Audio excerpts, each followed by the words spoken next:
Hello, everyone. Yes, I'm Dak. This is Spyro, Year of the Dragon. I've run this game a few times at ASM before, but this is the first time doing the whole game. We're playing 117%, full completion category. We're in for 3 hours of gem collecting mostly. But no, there's quite a lot of varying types of gameplay in this run. So I've got a couple friends here help me out with commentary. Do you want to introduce yourselves? Yeah, I'm Marta. I'm pretty washed up, but I still more or less know the game, so I'll probably dive into some of the more technical stuff that Dact can't because he's focusing. But And I'm Craigle Bagel. I've watched plenty on Twitch, but I still have no idea what's going on on an in-depth level. So he's just here for the vibes. I'm here for the vibes. Hell yeah. Fantastic. All right, I am using memory card because there is a slight chance of crashes in a couple places, but I will start the game and then I'll let you know when to start the timer because we start on gaining control. So let's get going. So yeah, this run is, for comparison, Spyro 1 and Spyro 2, the max completion categories are on the order of about an hour and a half, kind of depending on how good you are. This run obviously is about twice that length. They really went all out with making the levels bigger and just adding a lot of like extra challenges. There's other characters to play as. It's a lot of kind of gameplay variety. So we will be starting the timer in now. Oh, gone straight away. Great. Yeah, skipping that step there is a bit annoying. All right. So first things first, something you may not even notice if you don't know about this game. There was one of the very opening cutscenes. It kind of hung on the freeze screen for a little bit longer. You might not have understood why if you picked up on it. This game you run on a PS2. Despite it being a PS1 game, you run it on a PS2. The PS2 allows fast disk speed, so it allows for faster loads. For most games, it just loads faster. That's just how it works. In this game, it comes with some issues where during cutscenes, it might just freeze the game. It was discovered quite a while ago that if you open and close the disk tray, it unfreezes the game and then it will load. Yeah, it sounds a bit dodgy, but the reason we allow it is just to keep competitiveness with some of the other platforms like PSTV and stuff, which just have faster loading times out of the gate. So yeah, it's it's pretty much always happens in the first opening cutscene, but it can realistically kind of happen at any cutscene, but that's the most likely. So I didn't do that correctly. All right, I need these. Sorry, I've kind of messed up my route just a little bit, but we are back on track. Okay, cool. So bit of movement tech you'll be seeing a lot throughout this run because we're doing a lot of gem collecting is something called flame charging.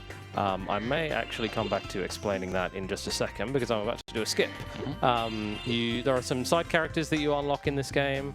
You're supposed to go and pay money bags to unlock their level, and then you can use them in other places, but instead we can just jump into that corner. And that side area loading zone is slightly bigger than it is supposed to be, which will be a recurring pattern throughout the game. Very much a recurring thing. Yeah, those side area loading zones are just kind of all a bit too big. So this is Sheila, our Australian character, I suppose, with possibly the worst Australian accent in video games. Yeah, kangaroo. She kicks and she jumps, and that's kind of the gist of her movement tech. She can do a double jump, and then you have this, which the game calls a double jump actually, but it's like a high jump, where you jump and then land immediately when you hit the ground. Then maybe... Okay, not quite. You can do a thing there. I'll try it again later and maybe explain it. But when you do the high jumps, you can also do what's called a kick cancel, like that, where you cut the height by kicking on your way up. Obviously, you don't want to be just jumping higher than you need to, so that helps you kind of control your height a bit more. Achievement means you can jump sooner. Because you're capped by your height, and if you're going way too high, you can't jump again straight away, which is ideally what you want. Oh, I did that wrong. What am I doing? I'm over here. Okay. Yeah, so when you do a kick cancel jump, you can do another high jump immediately, but it's quite tight timing. I didn't get either of them. I did leave a little area earlier in this place, and I'm just going to jump over like this, land in here, and then get hit. Man, bit sloppy so far, but we'll get into the rhythm of it. Yes, it's a little bit faster to do this because otherwise you would have to go into this area and then back out the same way. It is just a little bit slower, so... So I haven't played a Spyro game since I was a wee lad. What exactly is required for the 117% category? So 117 will be all the gems and all the eggs. There are 150 eggs and is it 20,000 gems. 20,000 gems, yes. There's like it's 20,000 like value of gems. Yes. The different gem colors are worth different amounts. Someone in my chat actually did say recently how many like actual gems, individual gems are. I think it's about 4,000. Okay. Who knows that? Yeah, I don't know. I didn't fact check. They might have just been lying. Yeah. Yeah. So I was mentioning before I went to the Sheila area about flame charges. When you charge through a basket like this, the gem homes in. If you flame one, normally the gem does not home in. But if you flame and then immediately charge with the right timing, you can get the gem to home in as if you had charged through it, which lets you basically cut corners a lot tighter. You don't have to get so close to everything. Yeah, it's one of the first things you'll learn if you basically play any Spyro game is flame charging. It is pretty vital across the entire series. Yeah. Hi, Spyro. And then our first skateboarding area. This is something that a lot of people remember from this game if they played it as a kid. You get questions, even if you're playing a different Spyro game, you'll sometimes get questions in chat of like, oh, is this the one with the skateboarding? Yeah. Yeah. Well, sorry, It's such a 90s game, oh my goodness. Yeah, it really is. So this route for the lizards is very, very particular. There will be some movement that he does to manipulate the lizards to be in positions that he wants them to be. Mainly in the second lizards challenge, you'll see it a bit more, but yeah, it's basically just optimizing the routing around getting all the gems and completing both challenges. You want to jump as much as possible because it makes you go faster, and then ideally, I want to get the drop on this guy. Nice. Yes. The two lizards challenges are kind of the same in a speedrun in terms of like what you have to do. The only difference is that if you crash, like if you fall off your board in the second one, you have to start the whole thing over. But obviously there's a bunch of gems here, and so we split up the gems between the two challenges. The lizards are in exactly the same spots though.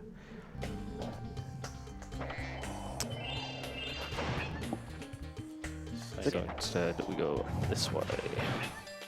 I was like, question, Crash 3 has, similarly to Crash 3, this game has a lot of more vehicle or, I think, levels.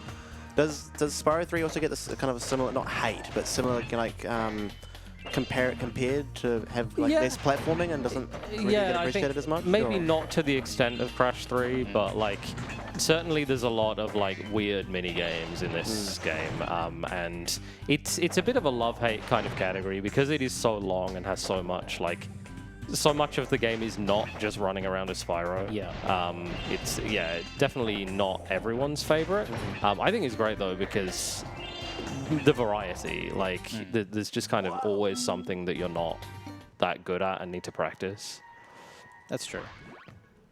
I'm always on the other side of, it was probably because Spyro 2 was my favorite, it's the one I started with, and that just felt like the most complete Spyro game to me, that Spyro 3 went a bit too far in the whole, like, everything else, like the side areas and the side characters and the vehicle stuff, but, you know, like you say, it's all it took me a while to kind of appreciate it. I've been running Spyro games for too long, but this is the last one of the main categories that I picked up by quite a way.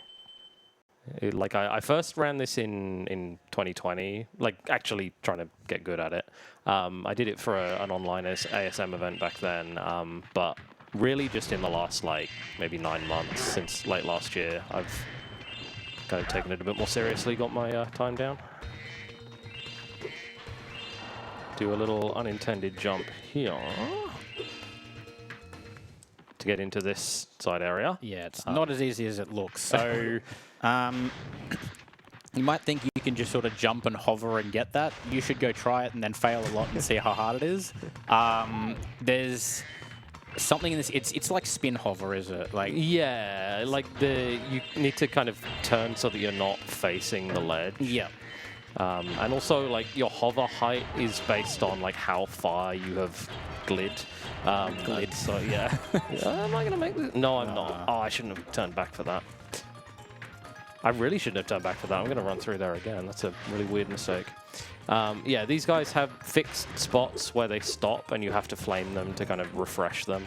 And if you don't flame them in time, they kind of burn out, and you have to go back and That's funny because start again. when I was watching you then in the practice room, I literally said I've never seen a fireball die out before, so I had no idea they actually could. And now, unfortunately, I have seen that now. But yeah, Yeah, this is the hard one. Like, this is where you get quite tight with it. And then... Nice. All right, that's very tough. Close, yeah. Yeah. Yeah, getting that from the floor is not really intended. Yeah, there's a couple of ways you can do that. I think that way is like slightly slower than the flame charge jump you can do, but it, you know, if you're fast enough, then it's easier. The flame charge jump, if you miss the inputs for that, it's like, yeah, you just lose and you have to go back and do that third one again. So I also flamed Fluffy there, that end of level NPC, right before she gave me the egg, and it didn't skip her animation, but it let me gain control more quickly, and so I didn't have to wait for her to walk into the portal. I could just move immediately. Technically, there is a risk of soft locking going for that. I am using memory cards, so it's okay, but like, yeah, you shouldn't soft lock. You just press triangle right afterwards and skip the cutscene.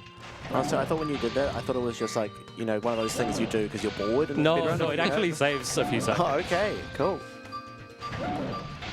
okay. Got a red gem during the cutscene there. So there's this thief running around. If you've flown in the right way, like at the end of that that sequence, as long as you fly basically in the general vicinity that Dak did at the end, that thief will end up right in front of you when you get the first egg. And then you can just charge down to the left flame and you will always get that thief. That thief will always be in the same spot.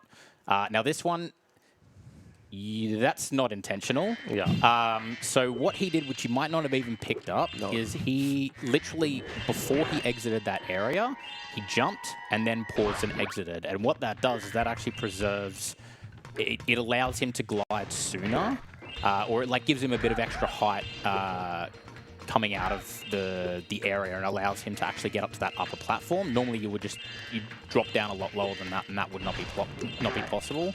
But yeah, just jumping and then pausing and exiting out of the area will allow him to glide and get to that upper area. So it saves him having to... It like saves a money bag. Money bag, You don't have to yes. like go Yep. around. Yeah, I basically skipped the whole intended path through this level. So yeah, very, very good. So Moneybags is the guy you give gems to unlock stuff, right? Yes, Yeah. correct. And we will be paying Moneybags a couple... Well, I mean, I'll be paying him at least once, possibly up to 3 times, depending on which tricks I get. But yeah, definitely skipping as many as we can. Majority of them, yeah. Yeah. Also, I've never played this game casually, so my knowledge on Spyro 3 is just from speedruns. And so that falling and glide, I just thought that was normal. So Yes, yeah, exactly. Yeah.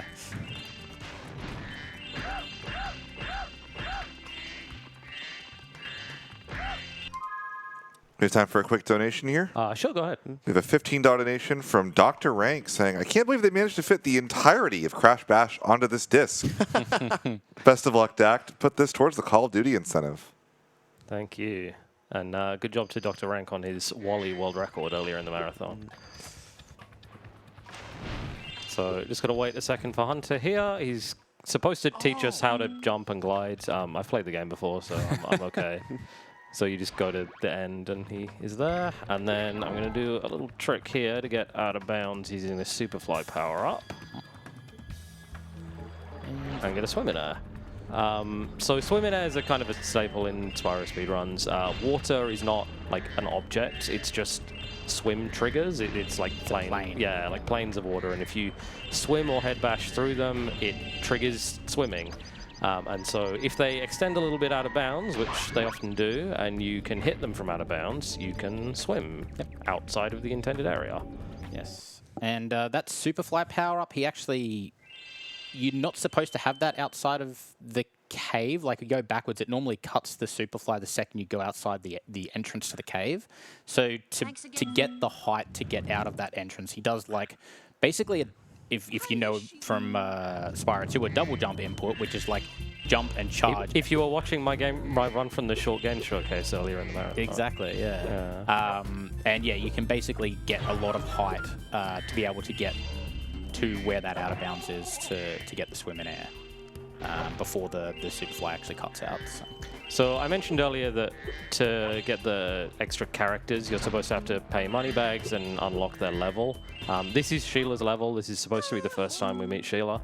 I did not pay money bags to get in here, though. Using that swim in air, I made use of a neat kind of quirk of Spyro 2 and 3, where when a level is not unlocked yet, the portal that takes you there is just stored out of bounds directly underneath. And so if you can get out of bounds, either by just jumping out of bounds and gliding, or to swim in air, you can just enter the portal out of bounds. And so we won't be paying for any of the side character levels. They are very expensive. Not that it matters, really. But Yeah, true. Yeah, I guess. yeah, this is a relatively simple level. Yeah, the gem collection is a bit, especially in the last area I'm coming up to, is a bit complicated because you have the mushroom houses. Yes. The kind of way to progress in this level is kind of freeing a path for these goats. Sheila is Australian, but this level is not quite Australian themed. It's a bit of an Australia-Austria situation. But yeah, you need to break all these mushroom houses and kill all the Rhinox. And obviously I'll need to collect all the gems as well. And they end up kind of everywhere. I also didn't do that right. I left a bunch of stuff here that I wasn't supposed to. Alright. Good. Put everything over here. And then I want to catch one gem out of this head bash crate so I can get these. Break a basket with that moose. Just kind of optimizing how many times you need to stop and kick to break stuff.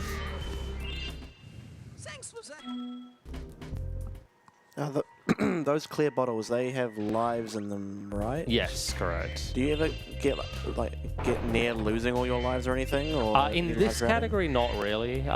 Definitely in 100 Egg, which is a different category I run. There's a lot of like death abuse strats, and so life count, and also you can just like fail tricks, and so life count can be an issue. But in 117, usually not. And there's some like free lives that you can pick up along the way as well. So I did kind of stop a little bit before I exited there just to make sure I have all the gems. That's a very easy level to miss stuff in, just because there's so many gems out kind of everywhere. I was gonna say I thought you had, and I was biting my tongue. I just didn't want to. Yeah. You know, I don't know a lot about this game, so it's just. No, it's a common thing in Spyro like Twitch chats of people coming in and thinking you've missed a gem.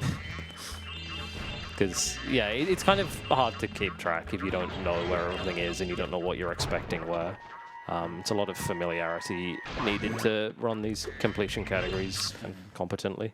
I'd say, like I mentioned, trying to do this like casually. It's like, how do you keep track of exactly how many gems to get in each stage? Sounds wild. I'm going to go for a trick here. Not quite. All right, so you can get what's called a proxy off that ball. I'm just going to kill you for ease later. I guess I didn't get it, so it's hard to explain, but like I would have potentially been able to just skip into one of the side areas later and skip paying money bags. It's not a big time save. It just means one extra money bags payment, which we never like. But kind of to speak to what you said about how do you keep track of all the gems, a lot of it is just like learning the route properly. You don't necessarily need to like memorize where everything is so much as memorize your path through the level. But obviously there's some aspect of being able to fix mistakes or like notice when you've done something wrong. And that does come with a lot of familiarity. Yeah.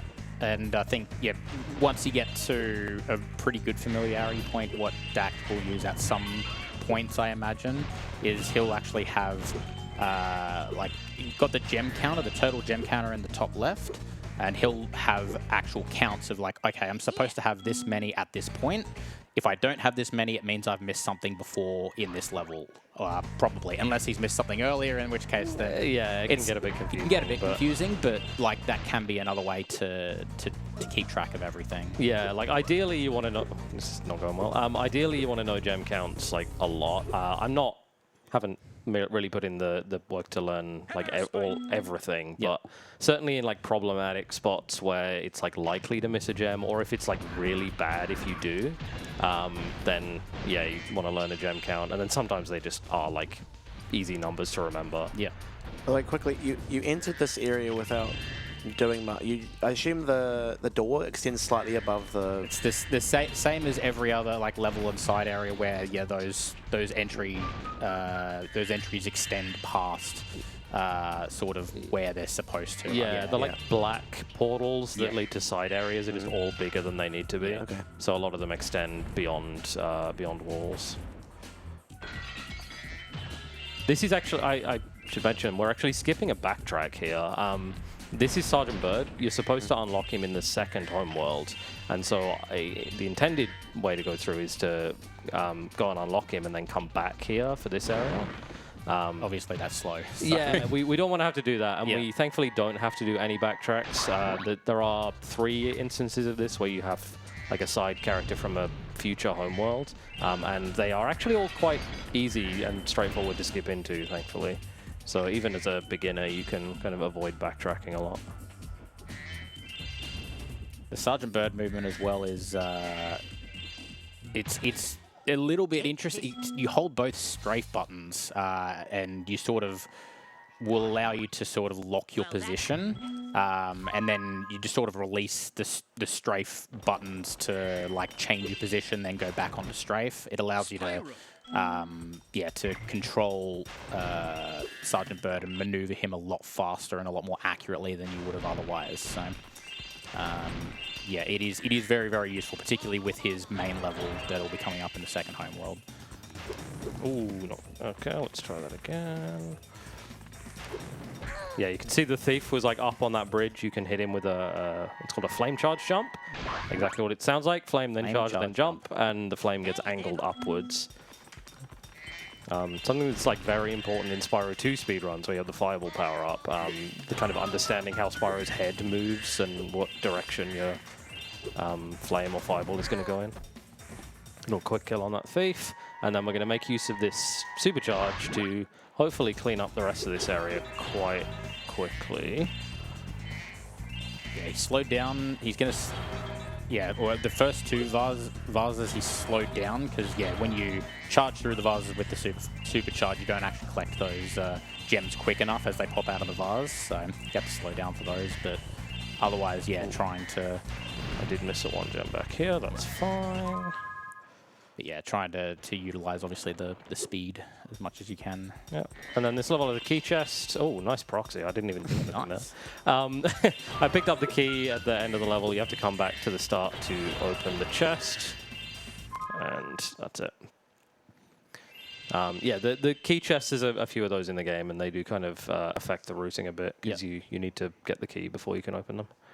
Yeah, there's quite a few levels, not even necessarily key chests, and there's like mystery vases that we'll see a bit later on as well that require you effectively to go almost to the end of the level and then back through to the start.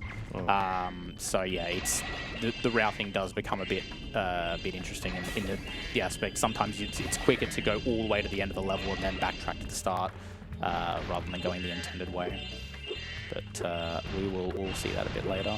And here's our first speedway. Yeah, these are kind of challenge levels. They give you flight, and each of these has 3 eggs to collect. There's a time trial and a race, and then a kind of extra challenge with Hunter.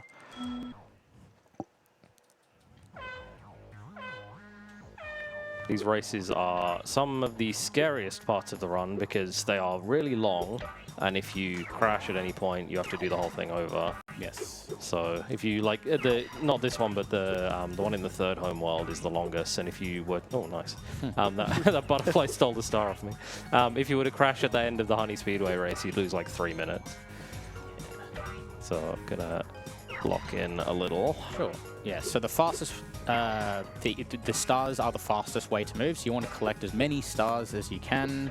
And then the second fastest way is charge jumping, and then charging just normally is the third fastest way. So you basically just want to be either gliding through a star or charging basically to get the speed. So does all ground have like the supercharge effect? yes, Okay. yes. So Yeah, and there's a slight difference between the different speedways as well into how fast you fly. Are you allowed to miss like a certain number of rings by the looks of it? No, if you miss a ring, it's over. yeah. Ah, okay. Just doesn't look like you're going through some of them. but Yeah, the rings are a little bigger than they look. Yeah. that's probably for the best, I imagine. Yeah.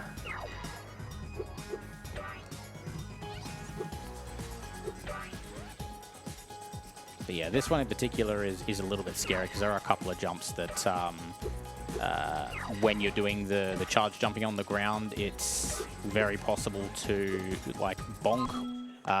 Yep, well done. Thank you. Very possible to like crash into something and you can't recover quick enough. You fall into the water and you have to restart. I saw it happen in the practice just before. Yeah. So it definitely can still happen.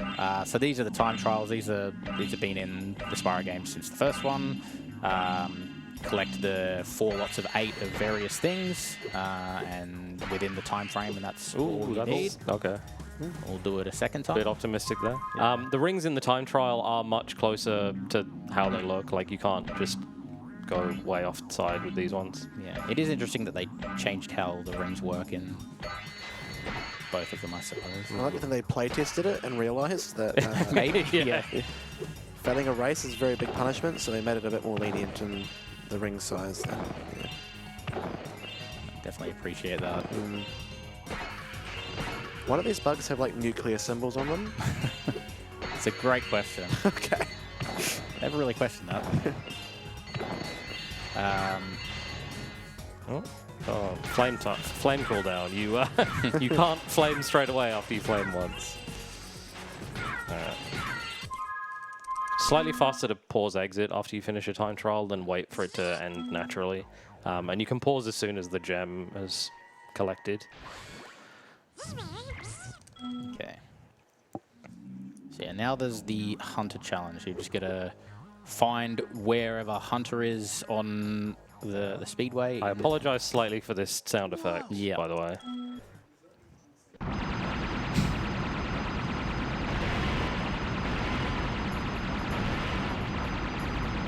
I had no idea what to expect. That was not what I expected to happen. Yeah. That was good, very by the way. quick. Yeah, that's as good as you can do, just about. So Yeah, It's all the same cycles, right? yeah, they all run on fixed patterns, so if you do it correctly, you can kind of catch them all like that. yeah, And then a little thing there, I pause exited before Sparks talked to me. That only works on the 1.0 version, which is like the black label American version. Which is what I'm playing on, obviously. There were 2 like North American releases, the Black Label and the Greatest Hits, as well as a PAL version. This game never came out in Japan. The Japanese versions of Spyro 1 and 2 are notoriously terrible. So killed the series in that country. yeah. All right. Water level. This is actually good though. I like this. Pick up some gems through the wall here.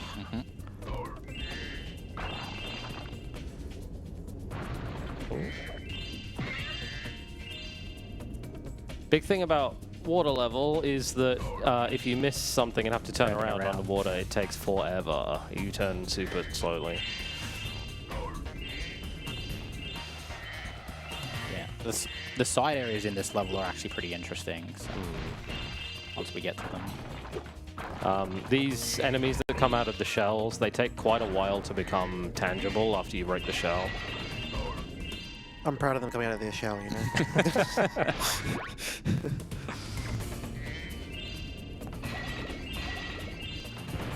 Oh. Oh my god, this ledge is too high.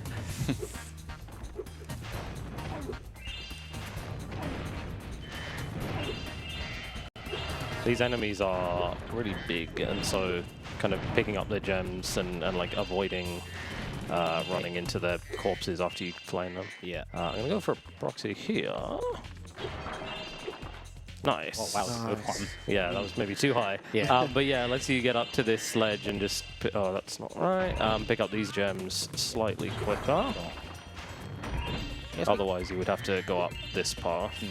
Probably talk about, because we never actually explained proxies. I don't think so. So, proxies, again, in all 3 Spyro games, they all sort of function a little bit differently in every game, but in 2 and 3 especially. If you get Spyro stuck basically into some sort of hitbox that the game doesn't want Spyro to be in, whether it's an enemy, like if you're trying to like squeeze yourself into an enemy, or like a dead enemy, or a fodder, or like a tight space where normally the game would just push you out because it's like, oh, you're not supposed to be here, and then you charge. There's like a frame where you charge, and it will give you height or distance or something out of that, or push you out at some pretty high speeds. Usually upwards is what you're looking for, like the one you got there to get to that upper area. There's a lot of them. Not many of them are useful in this category, but yeah, in the shorter categories especially, there are many of those that are used and abused across the run. Yeah, so, very good for like skipping parts of levels. Yep. And yeah, for sure. Question, what are we doing here? And why? We're speedrunning one step up. Yeah, correct. We're at AusSpeedruns, raising the game on cancer. Yeah, these guys want to blow up this castle, and those cannons were defending it, so we blow up the cannons so that they can blow up the castle. Okay. I forget the law, but that can crash occasionally. Sure can. Hasn't happened to me in many years, but Yeah. it's a thing. I think from what I understand, as long as you destroy the cannons in the same pattern, there's a very low likelihood of it happening. It doesn't really happen in 117 because you collect all the gems, There's and that that too, seems yes. to prevent it. But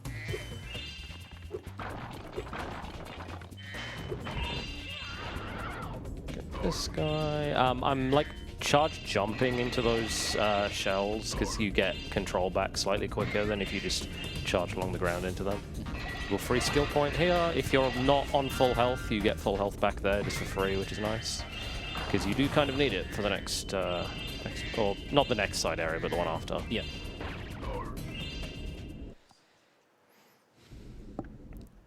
We had a dragon. Tunnel is The chock first full of Rhinox 2 and tunnels in Warlocks. this The only this way run, to so you have to defeat hit every all of single the Rhinox in Rhinox tunnel. while not hitting any of the mines. People who have played this will remember this one. You actually don't control the charging at all. You're just basically on rails. You just have to hold left and right to hit them, and the controls are a bit funky. Yeah, there's a bit of a delay after you Yep. start holding left or right before you start moving. But yeah. The sound effect for those enemies, by the way, is kind of marvelous. Just like, Oh, it's great, yeah. I did another similar thing to what I did in Cloud Spires there, where I held charge before going through the loading zone, and it put me slightly further forward. You like maintain your momentum. And this is Bluto. This fight is kind of tricky. I get an early hit there if I can. I missed it. That's okay. What I really don't want is to be on no health after this fight, so gotta be a bit careful not to take another hit. Good. Oof, very close. Yeah, that's Yeah. good. Yeah, so very much like the management of the amount of ammo that he had for the cannon as well. He just about ran out of ammo, but he was like on top of the the ammo box that spawned. So it gave him another 3, which gave him just enough to kill Bluto before he killed him. So Oh, that's not good. That would have been better to get at the end, actually. You really don't want to have to turn around underwater, so...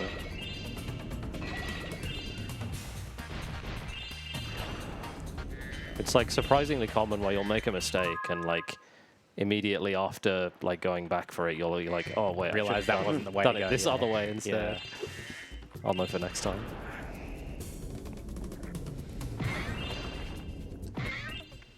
My plan. And then this is the end of the level. I kind of explain how progression works in this game in general.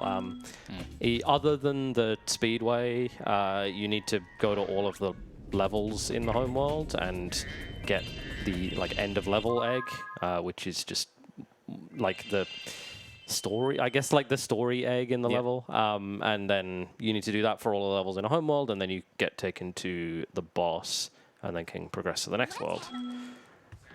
Which is what happened there. I just got taken to this balloon, and I can take this to our first boss. Yeah, so first boss is Buzz, Listen and carefully. Buzz has some manipulation that you will see as well to kill Buzz very, very quickly. Yeah, don't jinx me. Very Very quickly. easy to die here.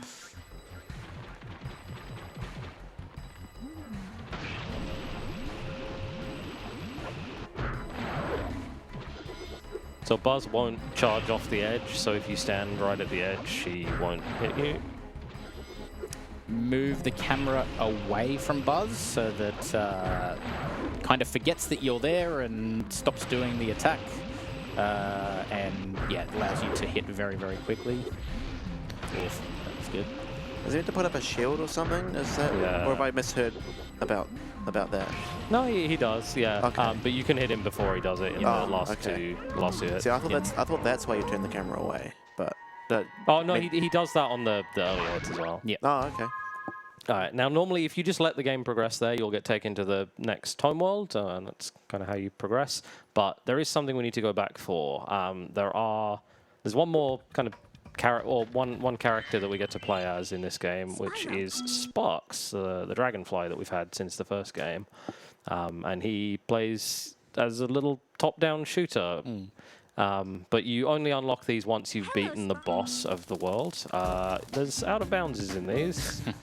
you, you can just kind of climb the walls in some places. So that's the tutorial. Yep. Looks like you're ready.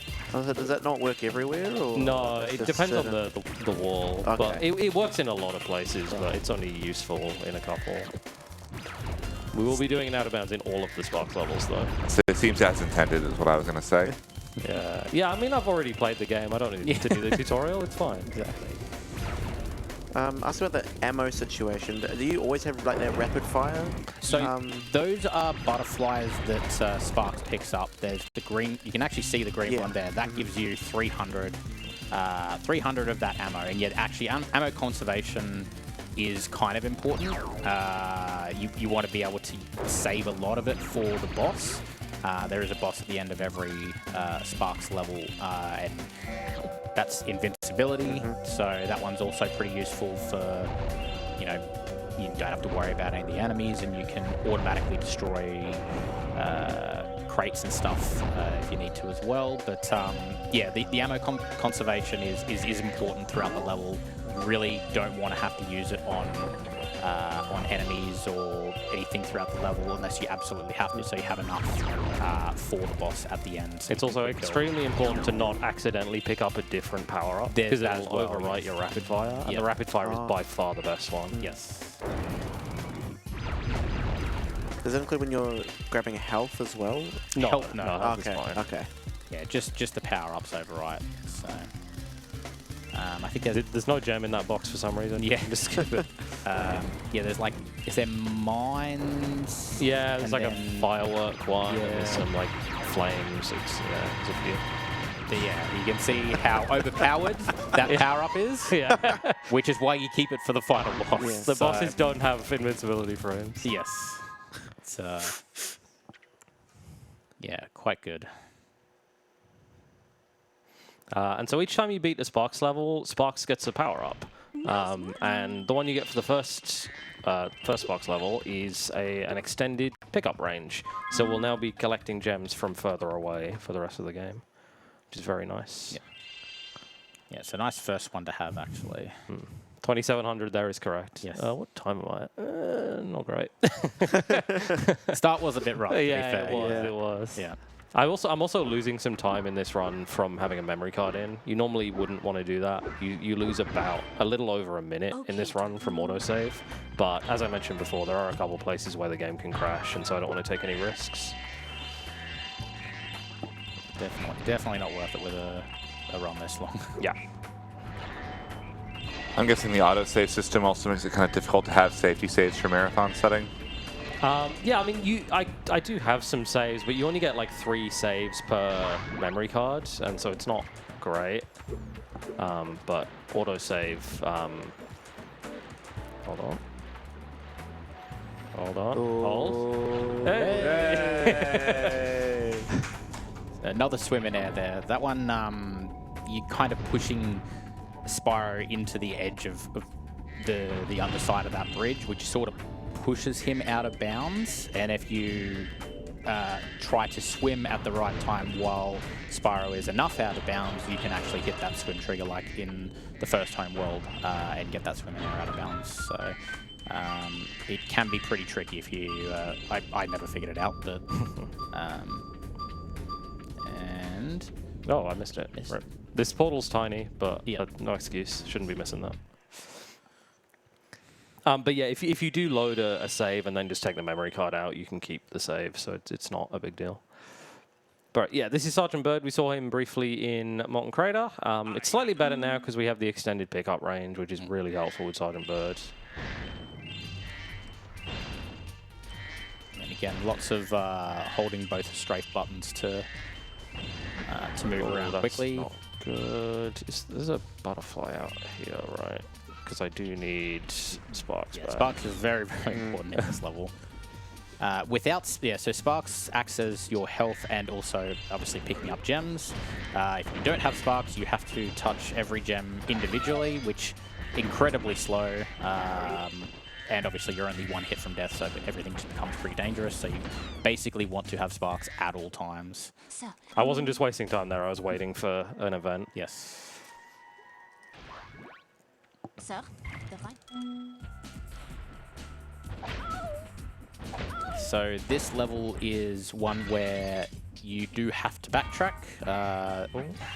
So he won't be collecting absolutely everything. That gem on the lava. That happened in practice rooms before as well. That's not, that doesn't happen often. So yeah, he will be leaving quite a lot of stuff here because he will have to come back through this area to collect another egg. I'm assuming your fireballs home in on things? Is that... They do, yeah. The homing isn't great, but yeah, you do get a homing effect.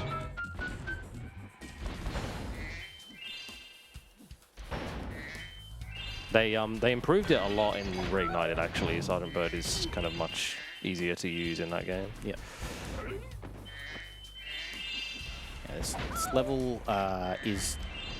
It can be tricky to keep track of all the gems that you need to collect, especially when it's so multi-tiered, multi-layered like this. And yeah, sometimes gems can just randomly fall to places you weren't expecting. Exactly, yeah. Got everything there. Nice. I do like this route. You kind of pick up all those gems and just get a bunch falling down. This is the ceiling that makes you invincible. Yep. I didn't really see it there, but if a flame comes... There you go, you just go straight through it. Doesn't exist. So, quite nice.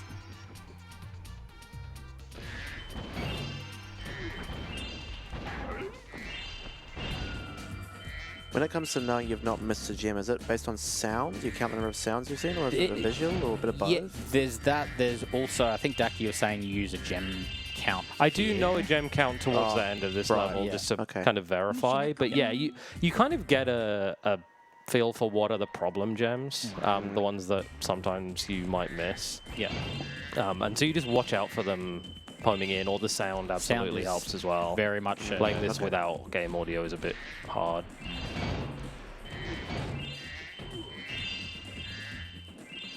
Yeah, it's not uncommon that you'll start to like charge away and like you'll sort of hesitate for a second just waiting for the gem sound because you think, oh, have I picked it up? Have I picked it up?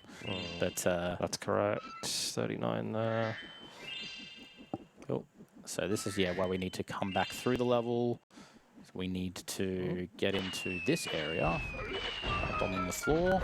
There is a really weird bug there where you bomb the chest and it just like down warps to the ground and doesn't break the breakable floor, so you can't get through. Yeah. You can kind of make advantage of that and get Sergeant Bird also down warped, and it's slightly faster, but it's a bit tricky to Before I was make work. But yeah, end here because it's really far out of the way, and we have to do the backtrack. So you said Reignited makes those segments a lot better. Are there like how many major changes are there from 3 to 3 Reignited? It's a completely different like physics engine, so the gameplay feels quite different. Obviously everything's like in the same place and it's the same game, but it does feel quite different to play. Some better in some ways, worse in others. Like one thing that I really don't like is that flame charging doesn't work, so it makes like you have to actually charge through all of the containers. But yeah, I mean, like they did well with the side characters in this game. Like I think Sheila and Bentley and Bird are all kind of control quite nicely. But some of the mini games were maybe not so polished. Yeah. Not that they're perfectly polished in this game either. I was about to ask why you're not flame charging underwater. I wonder. Were you not paying attention in Pokemon earlier? Water beats fire. True. And fire turns water to steam now. Yeah. Oh, yeah, nice. that's good. So another proxy to get into this side area. To actually go past the first side area to get into the second side area. Yeah, to get in here, you're supposed to light a bunch of lamps throughout the level, but yeah, I ain't got time for that. Yep. Even if I hadn't got the proxy, I would have just done a different out of bounds. It's a bit slower. It's quite easy to get into. And then this is basically an auto-scroller, so if you've got anything to read, feel free. I do just want to remind us, we are ASM 2026 and we're raising money for Game on Cancer. It's a charity which funds early career cancer researchers who are working across all areas of cancer research to make this the last generation to die from cancer. If you'd like to donate, you can go to donate.AusSpeedruns.com. And again, we do have several incentives for runs that are upcoming. We have the Pokemon XD Gale of Darkness run, where you can name Espeon and Ursaring. And there also is, of course, the Call of Duty Black Ops 3 giant map conversion to race, where they turn a co-op stage into a race. So get your donations in for that, and you'll get them right on the air as well. And enjoy this awesome Spyro 3 run while we're at it. Thank you. So this area is also technically an auto-scroller, but we're going to go for a one cycle where we get all the gems during it, which makes it not feel like an auto-scroller. Yeah, so you're locked in this this camera as well, which makes things a little bit more interesting. This is actually pretty tricky. To get this cycle, you need to know exactly which mushrooms and which boulders to push down or destroy. You also have to be careful because they're on timers, so if you do them too early, they will pop back up or the boulder will respawn and they'll run into it anyway. So they're on a set path. Basically, you've got to protect them before they get to the end of the stage, basically. Yeah, I missed a basket back there. I don't think there's really a good time to back it up, so I think I can't fully one-cycle this, but that's all right. Kind of anything you can do while the auto-scrollery part thing's happening is a good thing. Obviously, you want to do everything, but yeah. As long as you don't fail. Failing means you do the entire thing again, and that's obviously very slow. So. Second pass through. Also, all the NPCs in this level talk in haiku. It's kind of cool. So I assume not one cycling just means you kind of have to do a little bit of cleanup at the end. Yeah. Oh, I'm just gonna leave both of those. Whatever. Yep. Wait, is there a law reason why they're speaking in haikus? I don't know. Okay. Even Moneybag speaks in haiku, yeah. And like Sheila does as well. Something in the air. I feel like that's just like a challenge I was given to the devs, like put this in as much as possible and just Yeah. hide it so it doesn't seem weird. But Yeah, you can see you just make that. Yeah. I feel like this is like one of those areas that's infinitely easy in like not 80%, like if you're just completing it, getting the egg, but then, it's there's so another much harder. There's another category called 149 egg where you just collect all the all but one of the eggs, but you don't need to worry about gems. And yeah, this area is a complete snooze in that category because you're just waiting. But yeah, I should have got these baskets already. Unfortunately, it's fine.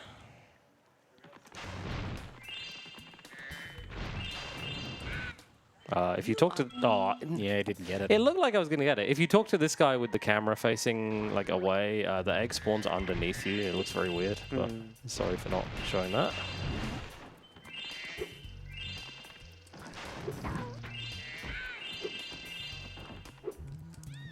So the rest of this level is pretty much just clean up. So just collecting basically everything he skipped in the second half of the level going into the side areas. So just working back through. There is also a key chest. So he's going to get the key here. And you'll end more or less around where the key chest is. You saw there was a money bags there. That's like the easiest money bags to skip in the game. It's easy to forget that it's even there. You just jump around that door.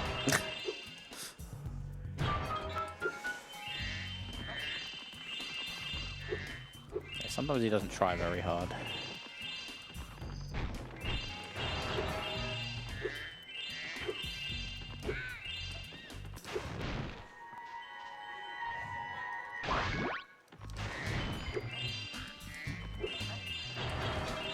Key chest.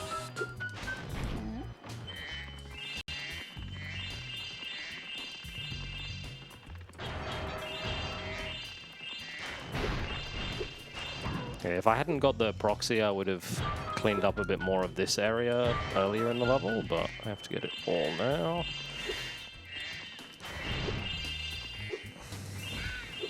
Should be everything here. Yeah. Nice.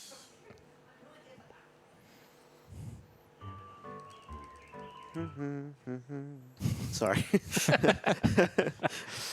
Yeah, Hunter gets turned into... Wait, no, what? I forget what happens in that cutscene. Bianca's like practicing her magic and like turning stuff into flowers. Bunny, right? Yeah, it was like messing with the rabbits.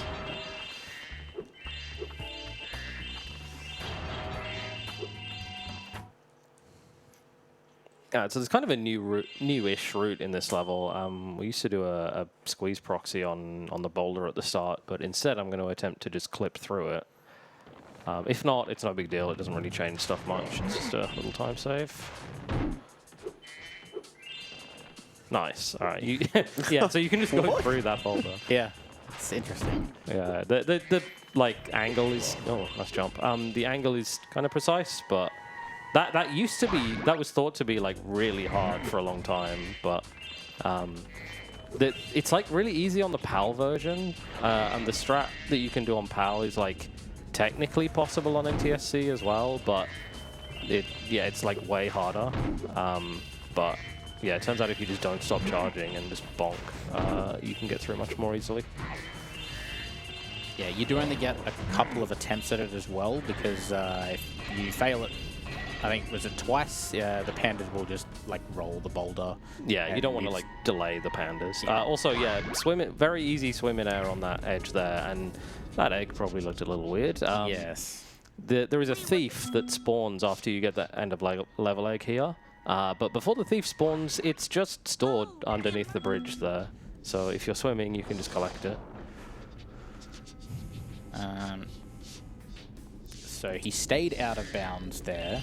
I think he actually went back in bounds, but you've got to go out of bounds to get into the side area. Yeah, exactly. Like staying out of bounds there just is more efficient movement to the next set of gems. Yeah. But yeah, we do need to go back out for this. And this is Bentley. This is the side character from the third homeworld. So again, we would, like a casual player, would have to backtrack to do this area. But as you can see, we can just use swim in air and come in here the back way.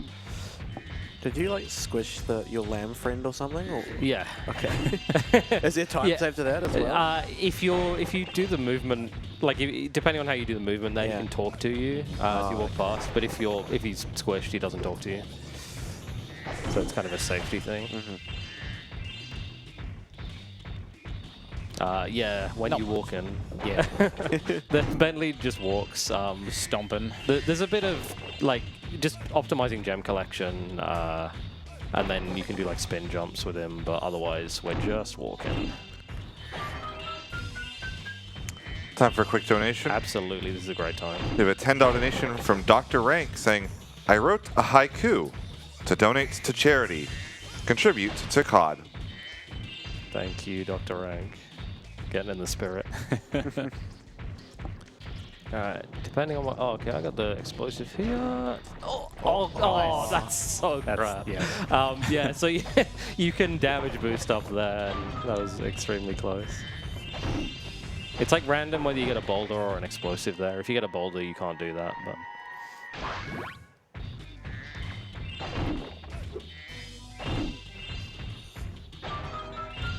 Alright, just clear up this. And we'll see our first mystery jar.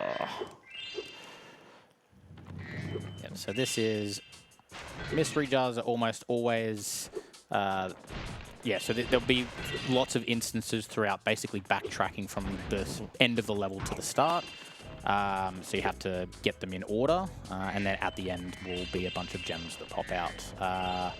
If you die, the mystery jar respawns, so don't die near the end of the mystery jar, because then you have to go all the way back to the start of it and do it all again. I mean, ideally, just don't die at all. But Yeah, there is that. Yeah, Yeah? that would be ideal. But this is like more time loss. Yeah, it's quite bad. Yeah, if it does happen. So If you turn the camera here, this guy doesn't hit you. Also, Also, I you don't mean, hit yeah, him. yeah, he doesn't hit you if you do that. That's a different.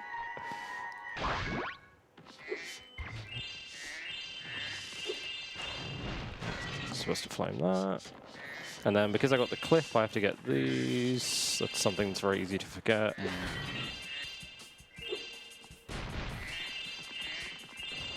And then once you have done all of the mystery jar flames, they pop out a bunch of gems at the end.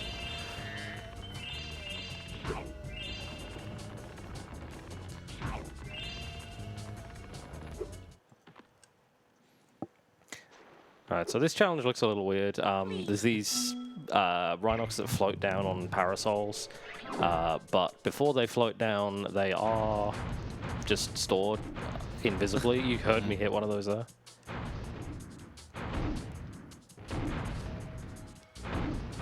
yes, this is on rails. You go around.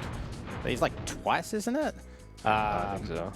Once, yeah, but yeah. So there's all the ones up here, and then they start flying down. But as Dax said, you can hit some of the ones that fly down on the second part of this on rails thing before they start doing that. If you know. The important thing is to kill both of them on the last bridge because it actually ends the challenge sooner. Yeah.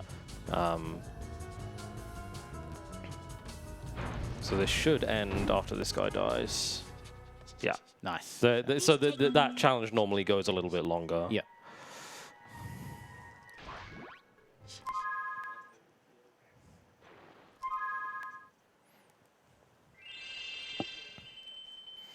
Alright, so a bit of homeworld cleanup here. We're going to get a couple of eggs and then head into the speedway. We're going to use this fireball power-up again that we used earlier with Swim in Air. What are the different kinds of power-ups? You got the fireball, you got the fly one you use. There is... Is there an invincibility one in this? Yeah, in Lost Fleet, yeah. Yes. Yeah. Okay. There's a spring power-up in Spyro 2, but you don't see it in this game, unfortunately, where you just go through the gate and then you just bounce up in the air.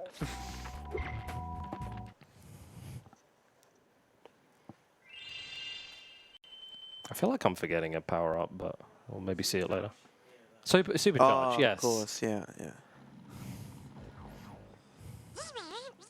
All right, so we are back in the inner speedway. This race is a little less scary than the one in Mushroom. You can take some little shortcuts here by taking an angle and not going through that house. Ideally, you don't get your glide cut there, but it doesn't really matter. But you can get an extra star that way. This guy's going to get in my way. Yeah, I knew it.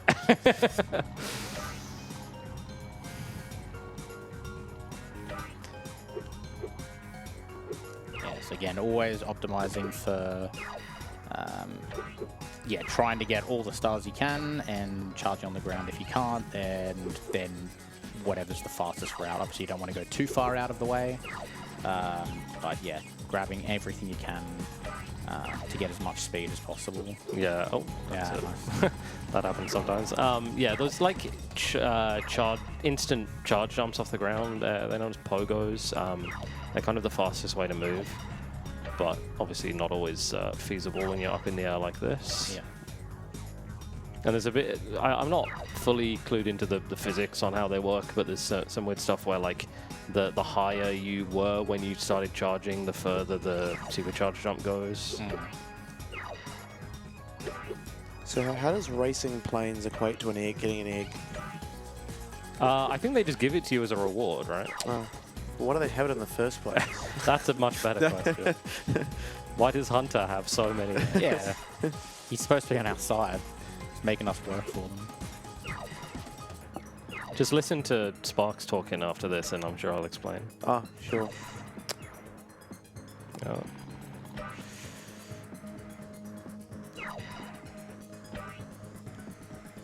Actually, I'll let Sparks talk for a bit in case anyone hasn't heard it, because he has a very funny voice. Is it actually not legible? Is it audible? Like, if you you know what understand he's it? saying, you can hear it, oh, okay. but you wouldn't be able to tell like without already knowing. It's not quite David Spade, though. Yeah. Yeah, there was some later Spyro games where they had like Spyro voiced by Elijah Wood and Sparks by David Spade. Interesting decisions, but Alright, this is what he sounds like. Oh, I get what you're saying now. Yeah, if you read the dialogue along with it, you can tell.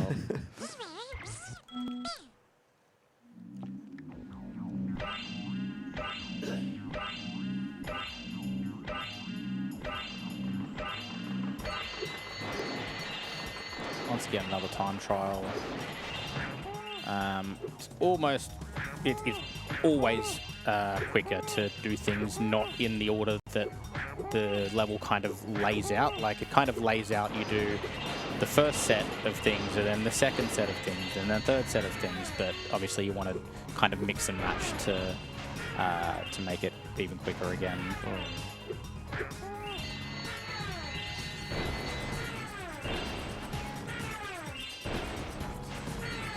And again, just pause exit as soon as you get the last jam, and it counts it as completed. Alright, so I'm going to try and get to the Hunter challenge by going by the race, and this is quite tight, because if I go through this first ring, it will fail the race. Yeah, okay. So you have to do a pretty precise square press there to charge down and not go through the first ring. But it puts you much closer to Hunter than going through the time trial. This is an auto-scroller, and unfortunately on the 1.0 version, there's like no sound effects, or like very quiet sound effects. They made them proximity-based, but you're so far away from everything in this challenge that you don't hear them. Which is it's a shame, because on the Greatest Hits version they made it audible everywhere, and these cows make a great sound. They do. Lamoo. What are you doing? They don't have hitboxes, it's fine. Oh, okay. You get a homing effect on your shots in this, and it's pretty powerful. I was going to ask, so all speedways have a race, a Time trial. and whatever this is. Yeah. It's all Hunter challenges. They're all based around aliens and UFOs. And Sure. we think Hunter's just a bit a bit loopy. Yeah, this is the most like auto-scrollery of them. Definitely. There's no way to speed this up. The others all have at least a little bit of tech.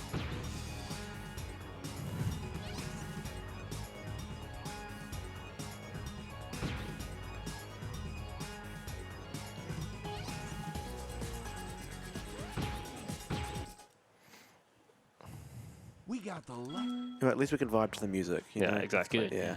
This isn't even the correct music. Oh, that's right. Because another thing with the 1.0 version is that they hadn't finished the soundtrack yet. So some of the levels have repeat songs.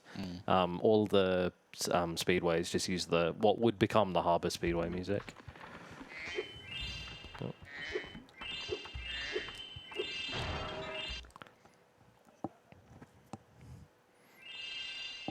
This is a really big level. It's the only level that you can play the same area as 2 different characters, so we will see Sergeant Bird later. But first, some kind of important flame charges on these enemies, because they will squash you if you don't.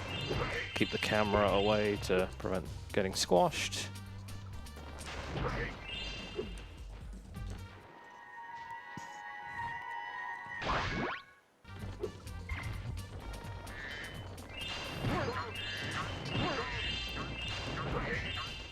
These enemies will become... You'll see them again. You'll see them throughout the level, and some of them are horrible. Yeah. Yeah, you basically flame them or hit them to release their gem, but it takes a while for their gem to like pop out when you're... Oh yeah, volume 1. Sorry, Yeah. I forgot about that. Kablamo. Also, trick here. Look, it's dark Yep. So suddenly. dark. Yeah, so I interrupted the, normally when that statue gets fully broken, you get warped to an NPC for the end of level egg, but I interrupted that warp with getting aggroed by one of the jackhammer enemies. It's very strange. But you'll see the effect of that when I leave this area. But for now, we are skateboarding again, and we are in the kind of trick tutorial. Hunter's teaching us how to do some sick flips.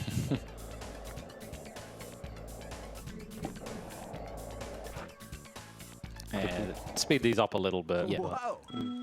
Like, this is what Hunter wants us to do. And instead, I'm just going to do this. And it counts. it's the same thing. Yeah. I see no difference. Close enough. You know, it's the concept of the trick that matters, not the trick itself. There's no way to skip the 900, though. You do actually have to do that. Tony will keep your heart out. Now that A Spyro Hawk, yeah. Yeah, Spro Skater. I feel like having wings while doing skateboard tricks would trivialize them a little bit. I mean, yeah, you will see some trivialization of it in just a moment. wow, you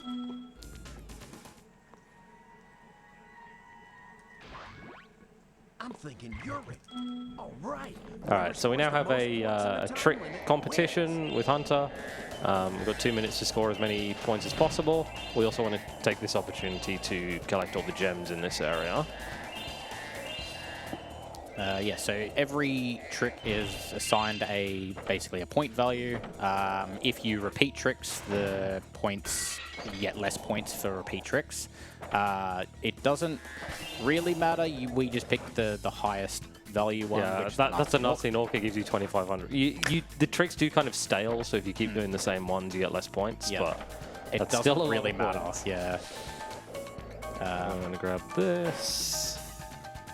Yeah, you don't really need that many to beat Hunter. Hunter talks a good fight. Right. You get 1,000 points just for jumping over this half pipe. You get another 1,000 for going across the 3 towers to get gems as well. So Grab the Sparks refill there, because I have to wait anyway. and you've already got enough points at this point. So Yeah, so I'm going to have just under 9,000 points at the end of this, at the end of the route. And Hunter's going to have about 3,000, and he's not going to go that far above. yep, So I just have like 40 seconds to chill here. yep, very good. Oh, okay. Oh, he's stretching. Yep. Still a long way to go, so it's fair enough.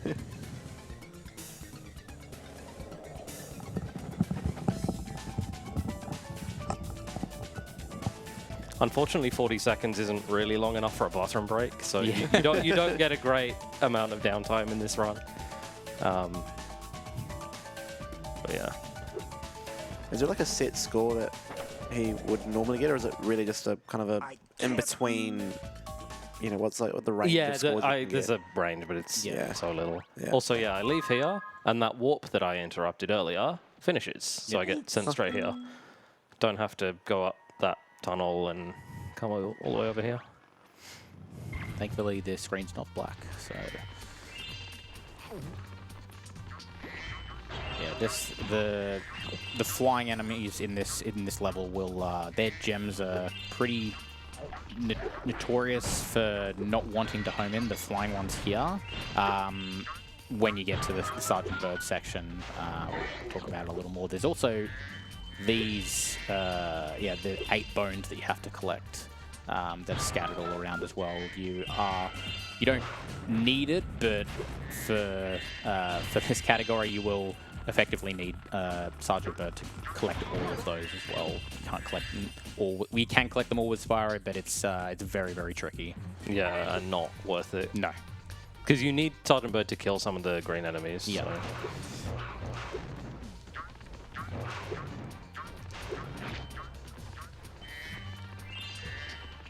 Got to be careful which way you flame these guys to make sure the gems are in like a reasonable spot to pick up. And then this area, you're supposed to kind of escort this dog Farley around, but we can just reach the buttons with angled flames, and so we can kind of break it a bit. I'll see if we can say hi to Farley later. There he is, see you down there. He's trying to keep up, he's doing his best.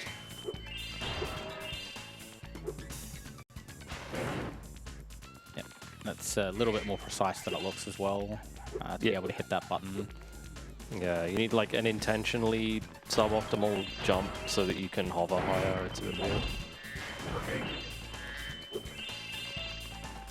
And then we've got a little bit of time to finish cleaning up this area before we get warped back. Because after we hit all the buttons, Farley's able to get through. Hey!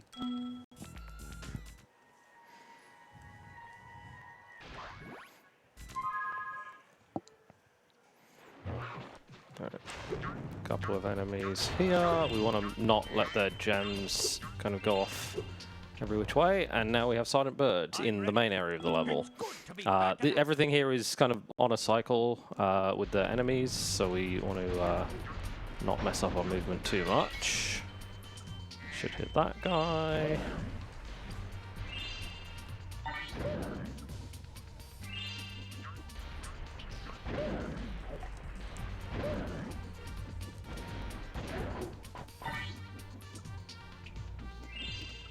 Did I get that? Yeah. There we go. Yep. There I was waiting that for gem it. was like very delayed. Yep. So yeah, this is where I feel like a lot of people I always get stuck on this when playing as Sergeant Bird, trying to kill those enemies to get their gem. If you hit them, and then I think it's proximity, and also if you're like looking at them. Unless you're looking at the direction where they died within a certain range, you just like won't pick up their gem. Yeah. So you could just turn away and just like face away for however long. You won't pick up the gem. You'll turn back and it'll home in the gem. So I was supposed to have killed this guy already. The lock-on can be a bit of a pain when they're moving away from you. Reminds me of another minigame in this game. The submarines. Like Oh, yeah. Let's not even talk about it yet.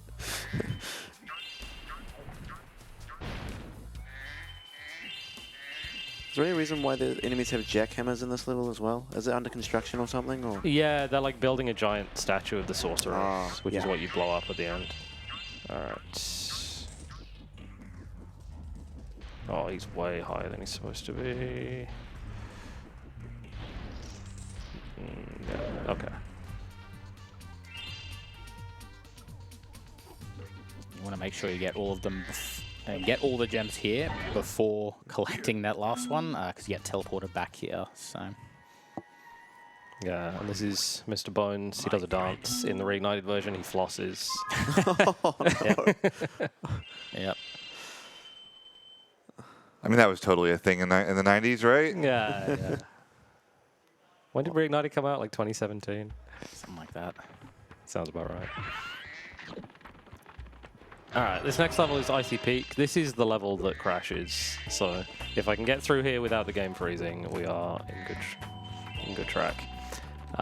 It's just very laggy, and there's like a lot of like particles on a lot of things, and so when you shoot the birds with the cannons and you do it too quickly, the game can just freeze. And then there are like the Nancy side area can also just randomly freeze.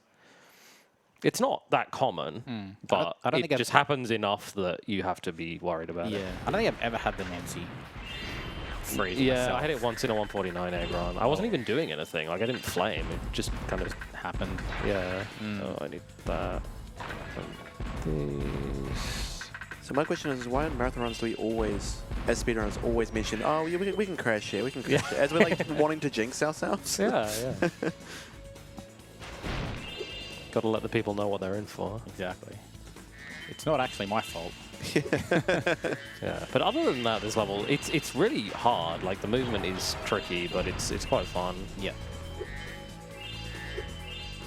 Got the TNT enemies that you want to blow up, and then this level's the only level that has swimmable water where there's no known way to get a swim in it.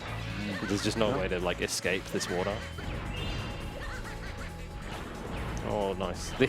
The explosion there just like cancelled my swim. That was very silly.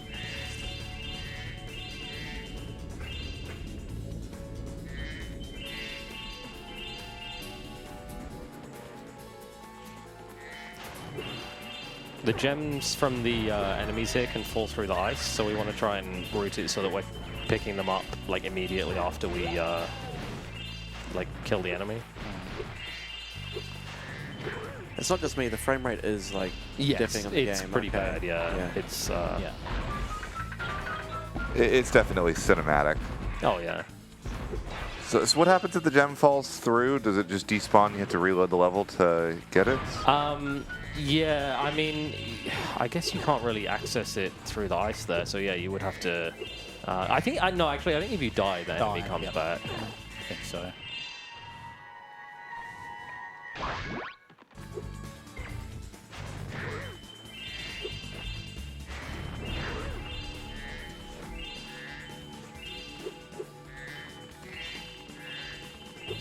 Alright, gonna do some movement here to try and blow this guy up. Just explode everything. That was actually pretty much perfect. And then, nope, didn't get the damage boost. We'll do this instead.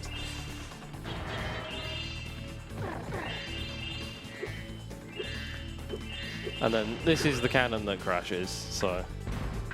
Oh, not that. Not here, but with these guys. So if you kill two of these birds too close to each other, or also break that. So we're through the crash one now, yeah. All good. But yeah, if you just shoot stuff too quickly there, yeah. It's a pretty high chance, actually. Yeah, if you hit things like way too quickly together, I feel like every time I've done it a bit quicker than normal, it just crashes. Yeah. So it's just too much on screen. Game can't handle it, and Yeah. you're done. So that's the only time in the run that I'll like always pay money bags. There is a route for this level where you skip into this area, but the outer bounds is required are quite difficult, and it's only a small time save, so I'm not going for it at this stage. But yeah, I will always buy my way in here, and this is fully an auto-scroller. If you've got anything to read, feel free. Just a reminder that we are ASM 2026. We do still have those upcoming incentives with the Pokemon XD Gale of Darkness naming. We have Espeon, which is looking like it's going to be Winx at $480, but Shading at 60, Espeon at 51, and Wooper Z at 48. There also is a very intense bidding war for naming Ursaring right now. Mr. Grizz is in the lead at $386. Wally at 374 and Ursaring at 316, with a couple of other names there still in the runnings. Of course, you can also add your own. And remember, when you do your donation, to add a donation comment. That way we can apply whatever incentive you'd like to it. And we do also have that Black Ops 3 giant map conversion to a race incentive as well. So get those donations in and get them on the air. Wow. Yeah. Well done. We did it. Shout outs to the audience. Shout outs to Tech. Yeah. Woo. There's one frame there where Spyro was upside down. Hope you caught it.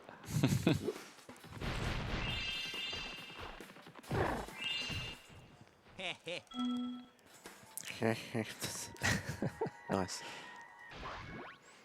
Oh, by the way, He's Canadian, if you couldn't tell. Yeah, so we've got the thieves area here. There's some RNG as to which way this yellow thief will move. If we get good RNG, I can do a neat trick, but it's just down to luck, essentially. That jump is not intended. No. You normally have to go around to get into there.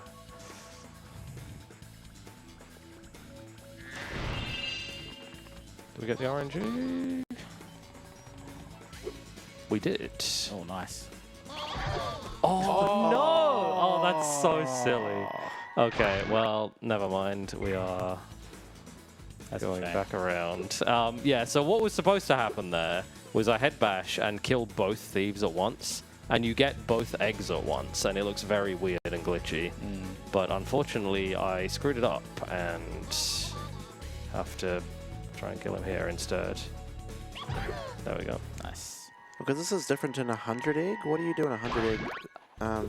Because you don't need to go up to that top area. Double thieves is not like really a thing. You just kill the red thief first, and then the yellow thief. Right. Yeah. Okay. So yeah, how it works is normally you've got the yellow thief running around, and the red thief is just sort of, you know, standing up on that like little pedestal thing and waiting his turn. When you defeat the red thief, when you defeat the yellow thief, you'll defeat the red thief after.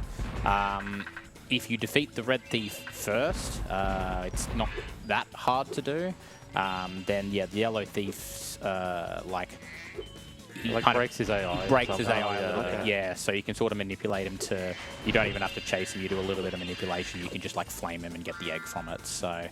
Obviously, the game did not intend you to get them out of order, so that's the way you would do that. Or you would, you know, if you're doing 117, ideally you'd get both of them at the same time. But yeah, I'm pretty upset I didn't get to show double thief. Yeah, that's a shame. I got the RNG and just whiffed it. All right, but that is our last level in Midday Gardens, so we are heading off to the second boss. Spike's a fun fight. There's no cutscene here on the 1.0 version, just random.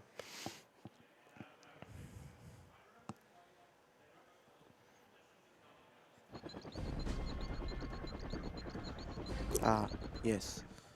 my tactic. Oh, I misinterpreted, which... There's like audio cues for where the rocks are spawning, but...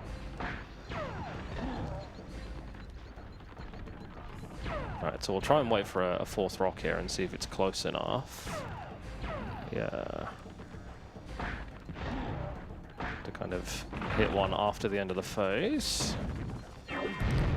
Yeah, so normally what would happen is when he does his little stomp, it would destroy any other rocks that were on the on the arena. So get an extra hit, which is nice. Second phase is the flame, and then third phase of these. Sergeant Bird also only like generates new ammo when he's off screen. So if you need to kind of make sure you get him off screen as much as possible. But yeah, just like with the first boss, we need to leave immediately after killing Spike so that we can go back and do the Sparks level. This is the hardest Sparks level in my opinion. I die here a lot. Is it the ocean one or? It's Spider Town. Spider Town. Ah, yeah. Hi, Spyro.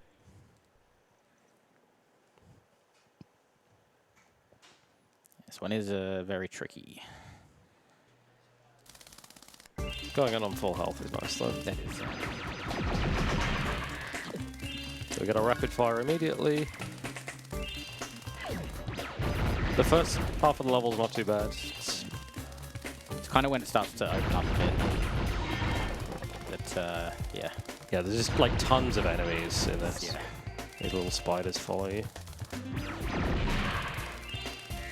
Refill the rapid fire, and that's the last one we'll be getting, which means if we die at any point after this, we just basically don't have rapid fire for the rest of the level. Invincibility is good because you can break those flower pots immediately without having to shoot them. Yeah, Again, and not the- wasting ammo. The gems don't become collectible for a little bit. Yep. Should maybe. Yeah, nice. You can only just make it to that flower pot. Gonna be a bit safe here. And then we can use that enemy to get up on the wall. Just go over this, slightly faster.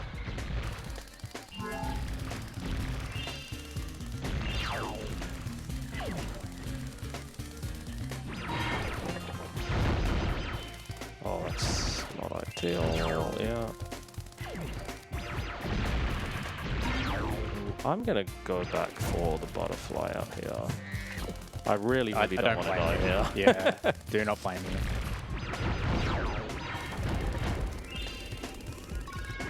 You mentioned earlier that you don't want to pick up other butterflies to get rid of your, what is it? Yeah, Rapid so, fire arrow? yeah, What so- other ones are there then? So any of the there's like the pink butterflies are the ones that. What's the other? Is there another color? Is it just the pink one? Really? I don't remember. Yeah. Basically, Anyway, you just want yeah. the green ones. You can pick up, obviously, the health butterflies. That's fine. The invincibility, which is the white ones, those are Right. fine. Okay. But yeah, the pink butterfly and probably another one will override the green one. Yeah, you definitely don't want to do that. Yeah. And there's definitely points. I don't think in this one because this is the boss now. But yeah, definitely in later Oh yeah, Spark hi levels. boss. Hi, boss. Give Yeah, him a kiss. definitely in later Sparks levels there are points where there will be that like pink power up in your path and you will have to go around it to not get it. Yeah, I feel like it's mostly an issue in Crawdad, Crawdad, honestly, yeah. which is the one we've already done. Excellent Okay. work. I think there's in the what's the third one called again? Starfish Reef. There's definitely one in Starfish you have that can sometimes get in your way. So, although you go backwards through the level, so maybe it's a Yeah. bit different now. Yeah, so the power-up that you get from the second Sparks level is a gem finder. You have this just vanilla in Spyro 2. You can always do this. If you hold all of the shoulder buttons, Sparks will point at the nearest gem. You see he's doing it now. You can do it during cutscenes as well. That's helpful if you have missed a gem and need to figure out where it is.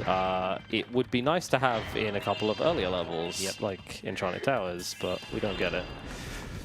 Real quick, Dact, I'm signing off for the night. I'll leave you in the very capable hands of 631. And thank you, everybody at ASM, for having me on. I'll be on again tomorrow morning, but definitely don't go anywhere and check out the rest of this awesome Spyro run. Thank you, Ghoul. Spyro. Alright, best soundtrack in the game. It's pretty good. Also, another one with a mystery jar. This wall so- doesn't exist. Yeah. Shout out to Tuval. Yeah, shout out to that one time Tuval was like, I wonder if you can jump through a wall here. And you can.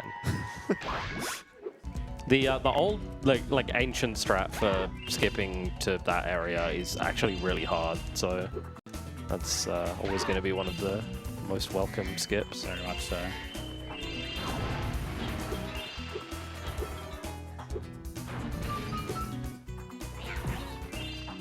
A little Sproda here. This is a weird little piece of tech. Oh, I didn't need to hover there. That would have been good. Does Spyro stand for something? Or is it just It was originally Sproda-Man, which is like Oh. Spyro plus Spider-Man. Yeah. Or Sprode. Yeah. I don't know I where don't know. Spro. Like, yeah. I think it was a Saboom thing. Oh, Yeah. that just didn't plant for some reason. We love that. I feel like there's a lot of layers to that. Yeah, the Sproda. Yeah. The naming of it, anyway. But So you can get extra high jumps off these mushrooms by kind of charge jumping and then letting go of charge at the right time. Oh, what am I doing? I don't actually need to do one there. I'm explaining it. He's also spin jumping onto the mushroom as well, because obviously the idea is you're supposed to plant a flower, and then the flower gives you enough height to jump onto the mushroom, and then the mushroom to the next platform, basically. If you basically do a full jump with Spyro facing away and then spin 180 in that direction, you kind of push, I guess Spyro's tail kind of pushes Spyro up just a little bit more than jumping normally, and it gives you just enough height to get onto the top of the mushroom, so you don't have to use the flower to get up onto it. You can use it. So there's a breakable floor here, and sometimes it doesn't break, so I do an alternate route to... Okay, it did break that time, but sometimes it doesn't.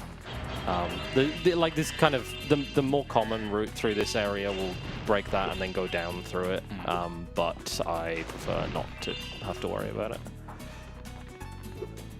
So we go this way instead. This is where you would end up after you go through that breakable floor.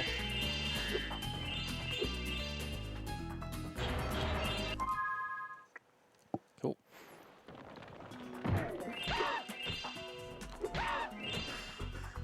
Also a great sound effect for the... Yeah.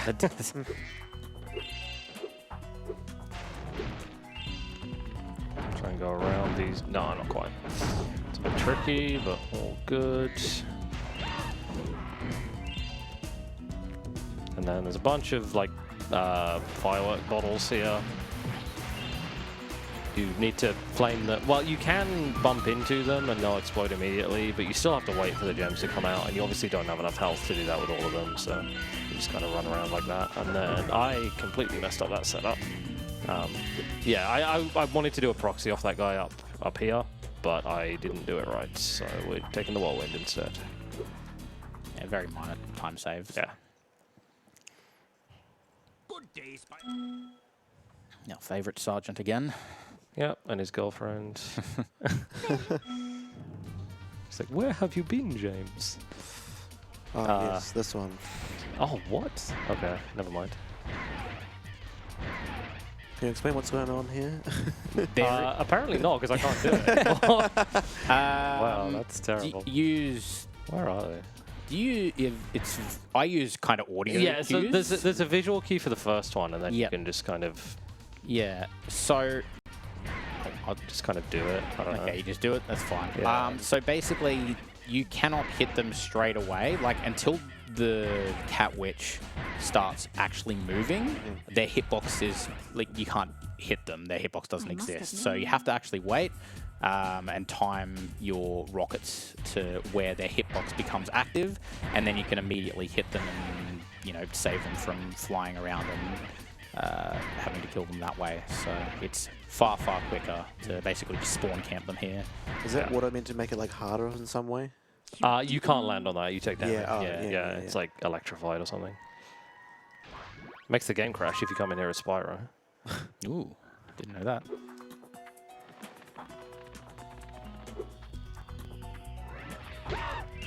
Alright, our next mystery jar. So the second half of this level is kind of scary because it is actually possible to die here. And if you do, you have to redo the whole mystery jar.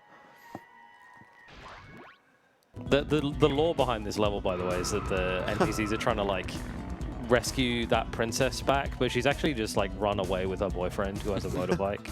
So.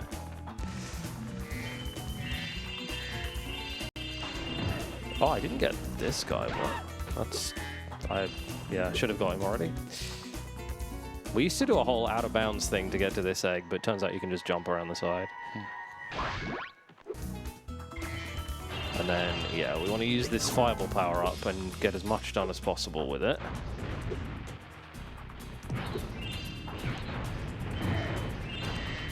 Nice, got the double. Oh, nice. Hitting the second instance of that mystery jar, watch it.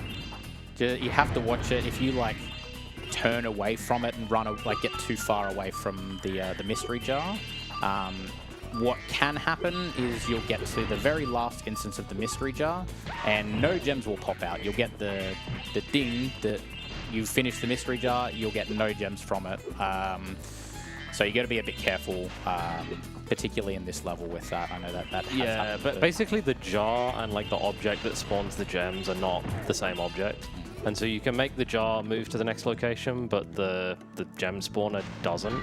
And it doesn't move until you get close enough to it. Yeah. Would that soft lock the gem? So No, you can just go back and Okay. like follow it through. Yeah. But yeah, you saw I kind of hugged the left side of that bridge after I shot the mystery jar. Oh, get in. Some really awkward underwater movement there. So I mentioned earlier that the speedway races are really punishing if you fail them. This is the longest one. If you fail it at the end, you lose like 3 minutes. It's not that likely to do. It's not that hard, but Yeah. there's like one specific jump that is kind of tricky. But yeah, this is just speedway race for a few minutes. So Yep. 6, if you have anything you want to read, feel free. No donations have come in, but I'd like to point out that we are at 26,860. So that's what, 140 away from $27,000. So if you want to get your donations in to hit that mark, we would sure like to see it. We've got lots of prizes that you can win for a $10 minimum donation. We have vouchers to Urban Climb, Untitled Goose Game codes, Steam bundles, and for a $50 minimum donation, a RetroTink 4K. RetroTink is the technology we're using to make all these retro games look super sweet on stream. So if you're interested in getting one of those, go ahead and put in a donation, and we'll be glad to receive it. Yeah, $50 for a 4K is an insane deal, by the way. Yeah. So I know there are red stars in this level. Is that is that a new Yeah, they're weapon just power-up? attacks. Yeah, you can, like, obviously I don't really need to because I'm going way faster than the opponents, but like you can shoot them down and make them. Yeah, slowed it. Like, it staggers them a bit and slows them down. So, Yeah. but yeah, very much not necessary.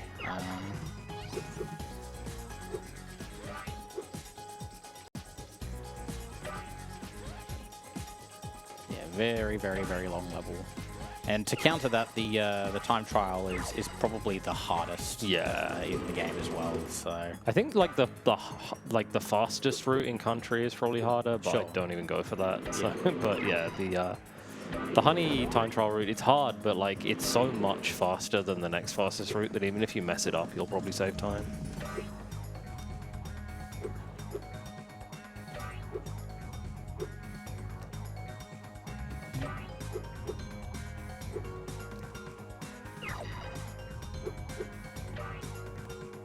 I can take this time to shout out one of our sponsors. Thank you to Urban Climb. United by uncommon ground, they exist to inspire lifelong adventure. To all the speedrunners watching, they welcome you into their clubs, with 7 in Australia nationwide and perfect for all skill levels. we have a fairly big group doing Urban Climb pretty much every single day. So Alright, we're almost done. With the race anyway. The time trial's much more, like there's more to it, I guess.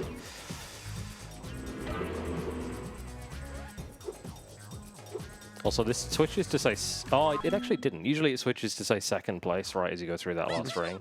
You do still win, but it's just a weird, like, bug. Which jump do you consider to be the hard one in that? The one where you kind of use the honeycomb to boost yourself up. Yeah, yeah. Alright, so this route's pretty tough. yeah. So he has to be quite efficient here. He's going to get... So those honeycombs you can actually get from underneath. You're supposed to go through them, but you can trigger them from underneath if you go underneath a certain point, basically. But he also needs to be quick enough to be able to get back and flame these boats, which he got, which is actually, yeah, very, very good. And then that's all the honeycombs, and it's just the bees after that. So yeah, that's perfect. That's actually very, very tricky to do. So these flowers are a bit weird as well. Only some of the petals are actually solid, so you need to know which ones to jump on. Too high. And also just a general thing, you fly faster when you're lower down. Thank you. That was that. Warranted. It's good because I think you were struggling a lot with that. In Yeah, practice, you were watching me so- practice that. I Yeah. was not hitting it. Yeah, no, it was basically perfect. Alright, one more hunter challenge. Little thing here actually. This kind of affects the way we route this third homeworld. After you do a few of the levels, Hunter actually gets kidnapped until you beat the third boss. And while he's kidnapped, you can't do this challenge. Yep. And so if you leave Hunter, like if you leave this level till later, you will get stuck. So this is, you basically have to like outrun the UFO. Every time you hit something, you get a bit closer to the UFO. You will take intentional damage here though, because you actually want the UFO to be close right at the end. So he goes past you. Yes. Yeah, so you take a very specific hits there to push him as far forward as possible, and Yep. he ends his path earlier. He crashed somewhere. We didn't see it. Yeah. We heard it.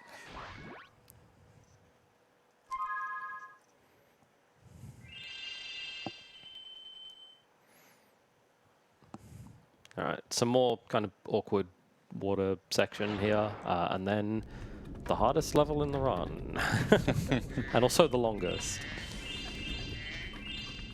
I don't know, hardest is subjective, but it is definitely the longest.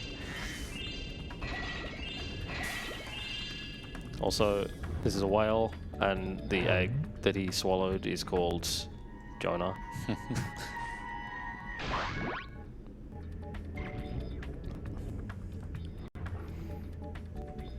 Alright.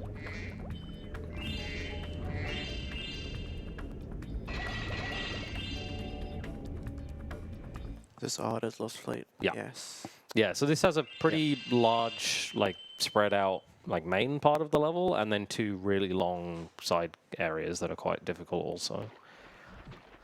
Yeah, I don't like this level. This is where if you, like, don't know the run very well and are doing, like, a blindish race, or this is where you just give up. Like, oh, this is where I used to give up when I was doing unrouted races. I just find that really funny because this is my favorite level, and for one reason only. Oh, yeah. Yeah. Just Dak knows. Oh, okay. Yeah, we'll see shortly. Yeah, so the vultures flying around, they're similar to the ones in Icy Peak, but the cannon in this level doesn't shoot straight, it shoots in an arc, so the aiming is a bit different.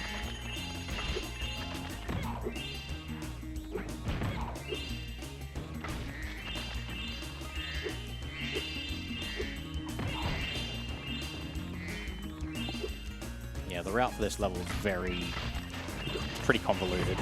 You're going back and forth to kind of get everything.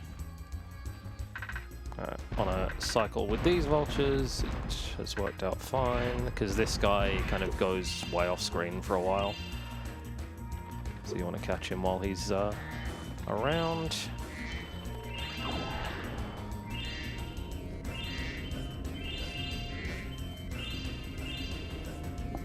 Yeah, this acid kills you if you don't have the invincibility power up, so you're always on a timer when you're collecting stuff down here. You can do a swim in air here, and it will still, like, even if you're not in the acid, but just swimming in air, you'll still die if the power up runs out, even if you're just, like, way up in the air. Right on. You can use my special racing board. Alright, more skateboarding. This one's a race. Yeah, doing the nasty naught trick from the previous skateboarding will give Spyro the most amount of boost. Yeah, you kind of want to be ideally boosting pretty much everywhere because it's quite a bit faster. So yeah, I'm going to try and do some lap skips here. This is new to me, so And get out of bounds, and then you need to hit a bunch of invisible checkpoints to make the lap count. So if my movement looks a bit weird, that's why.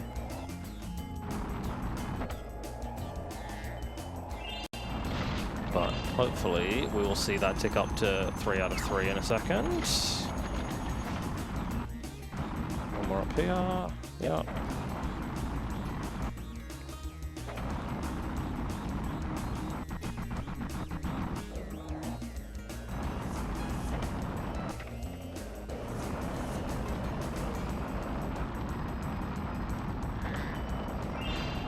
with the lap skips as well, obviously you got to collect all the gems Yes. while going around. You've got to do a race against Hunter as well, so you've got quite a few attempts to go around, but you can't just go lap skip, lap skip, lap skip, because you do still need to collect all the gems, which I think you'll do most of the stuff on this first pass. So you need to also destroy all the crabs here as well. So Dact will be trying to do that pretty much on this first lap, so that way he can do the lap skip for laps 2 and laps 3. That's fine. That one's okay. If Hunter doesn't kill him, I can get him later. Yeah. That's also fine. He always does that. He's in a better spot on the second lap.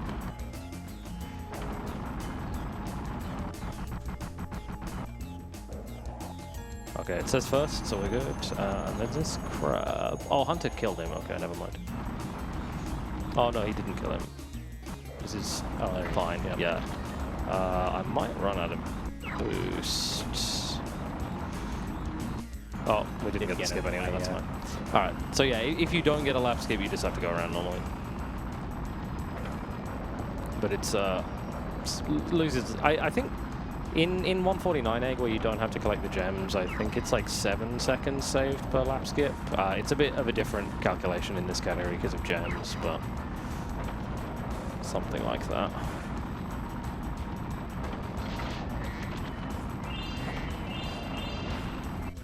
Good. Perfect. Sheesh. Yeah, 3 out of 4. Can't complain about that. It's not bad.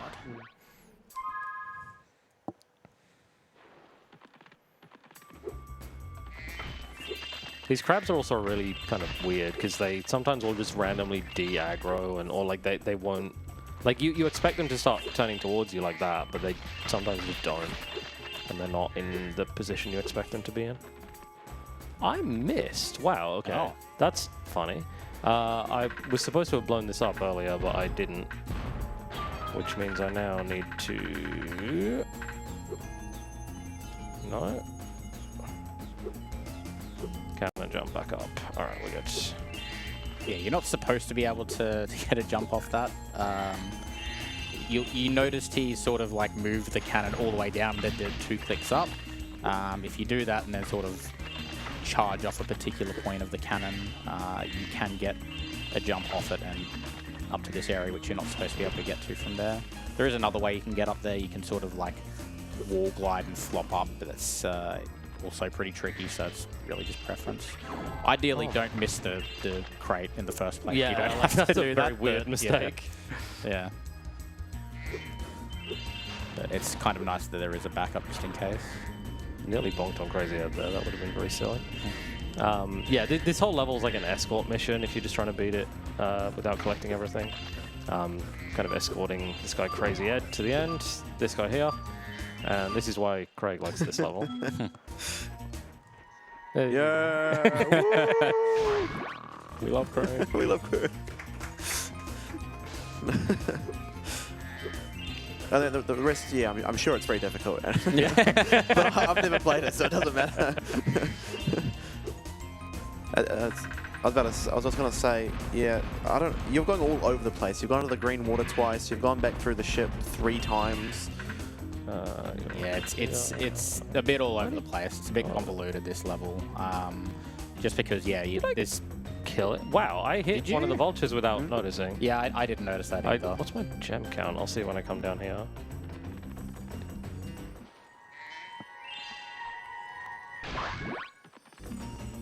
Yeah, no, my gems are correct. I just hit one of the vultures without even noticing. No, I didn't pick that up either. All right, this area sucks. I hate it. Yeah, the optimal way to defeat these subs is it's extremely quick. It's also extremely tricky. So normally you lock onto these subs. It takes quite a while to lock onto them, and then it will home in. It's obviously a lot quicker to not do that and just like try and aim and hit, but they like to juke you a lot. You try and set up the pathing from when you go into the area as best you can. but that is assuming that you hit them. If you miss them, then yeah, it kind of throws everything out a bit, and then you just kind of have to do it this way. So not ideal, but it's very, very tough. The subs move sometimes pretty erratically, like they'll just double back when they're about to be hit. Yeah. I'm going to try and get some instant kills here. They drop mines and you can make them drop them on themselves. There's one. And that guy didn't, but... Oh, I missed him. Okay, that's fine. I'll get him later. Oh, wow, this is terrible. You... I'm going to wait back here. Oh, I pushed him out the wrong way. Yeah, okay, this is completely fallen apart now, unfortunately. And this is the easier one. Okay. Are these guys on tracks, or can you... Yes, but they also like react to you, so... Right. Oh my god. If you get too close, they'll turn around. Alright, you went in here. Oh, nice. Okay. He blew himself up, and then we just got this one. Okay. Not good, but we're through. Big run killer, like in actual attempts. Yeah, very, very, very, very tough.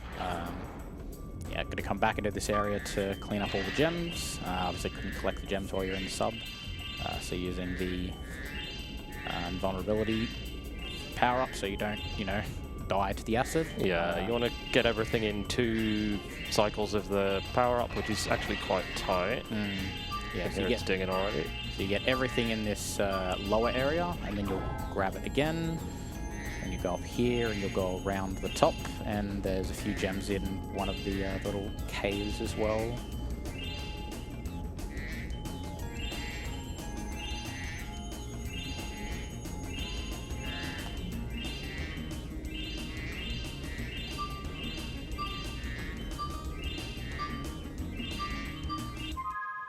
That's everything. All right, and then we're into maybe the second hardest level. I don't know. It's another one that is like very easy to just get lost in, and there's everything's very spread out. There's a lot of side areas.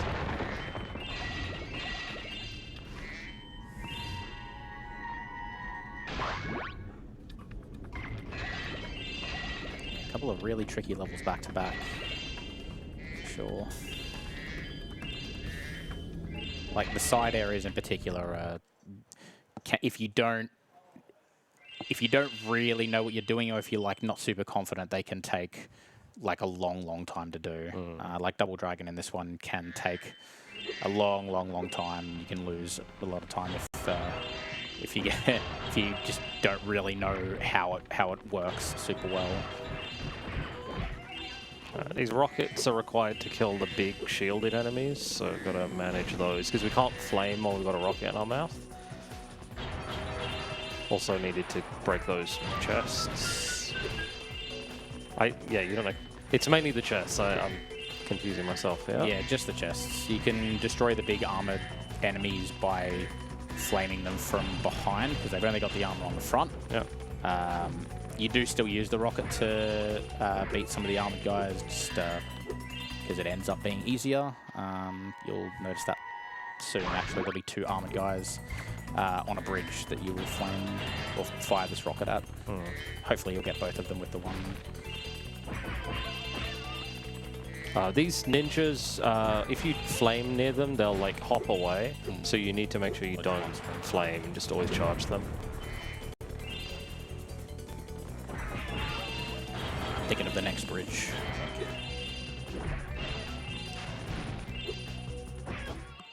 It looks like...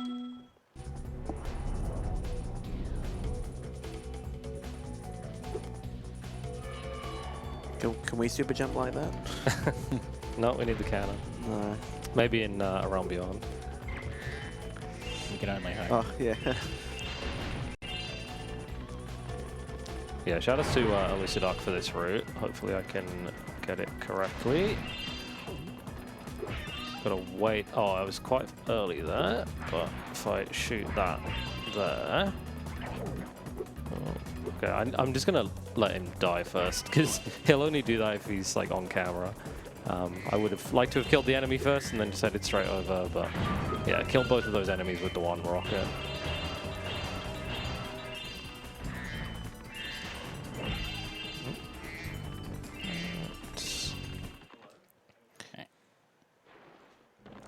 Alright, this is Ninja HQ. This just has tons of those ninjas that jump away if you flame.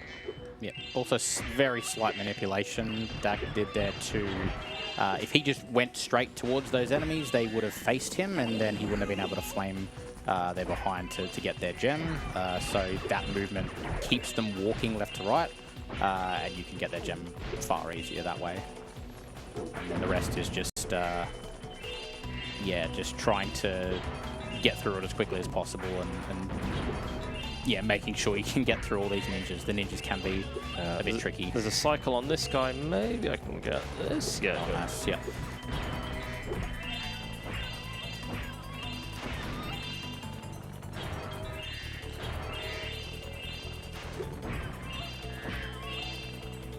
kind of keep these guys somewhat off camera so they don't shoot you.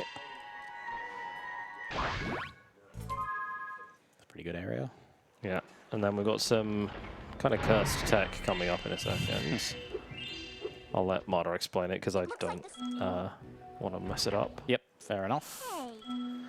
So collect this egg, and there is an Agent 9 area below. Again, we're going to get into it from the same way we get into all these side areas. It extends out. Oh, that's not going to work. Shh. I messed that up. Will this work if I leave and come back? I actually don't know. It's a great I'm question. going to take my memory card out just to make some room. Oh, my God, because my PS2 is in a different spot than I'm used to. Okay. Okay, I'm gonna have to do this as Agent 9, which Never mind. fault. Yeah, I that's haven't done unfortunate. this in ages. This sucks. I'm gonna lose minutes, unfortunately. I apologize for this. The idea you can play this area as Spyro. It is considerably faster in this category because you have to collect all these gems. Agent 9's movement is you can go very, very quickly. Theoretically, it is quite a bit faster, but it's very, very hard to control.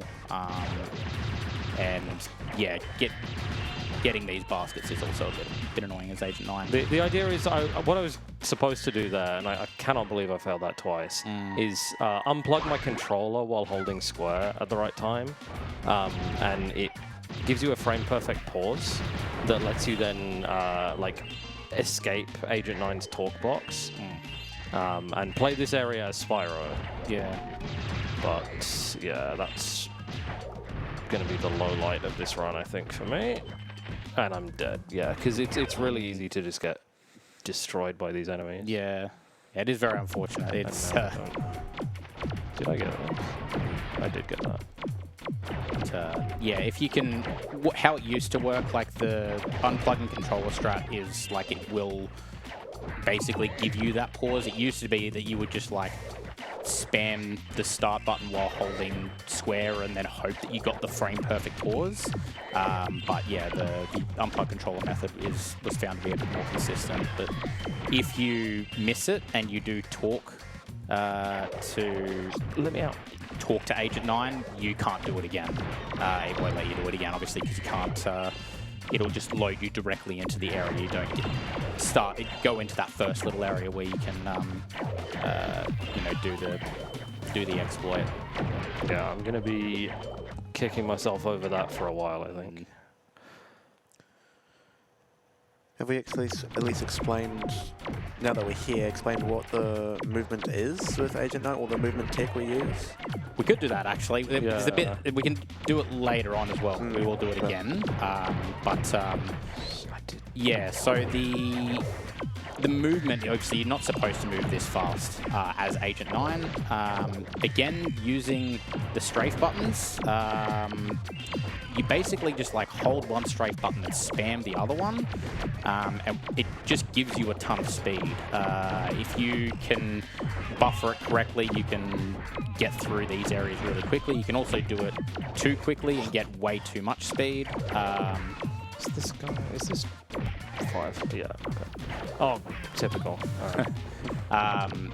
It is very, very hard to control, especially if you don't do it very often. You know, it is very, very tricky. But yeah, it's a tough area, unfortunately. But yeah, you can get a lot of speed by doing this. We'll see it a bit later on when we're supposed to be doing it. It should be a bit, like visually, you should be able to see it a bit more. Because you'll actually see Agent 9 from, you know, rather than being first person. Should have got more of this on the first pass through because there's less enemies. Alright, got through it. Oh, I didn't get all the gems though. Sparks is pointing at something. I think it might be one of the gems from those boxes behind. Who decided it was a good idea to put this in first person in the first place? I don't know. Is there a reason why it's in first person? Doom, I don't know. Yeah.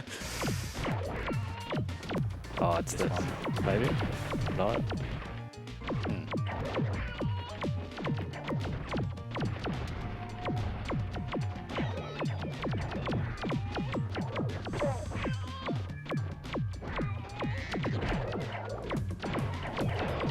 Oh, it's this.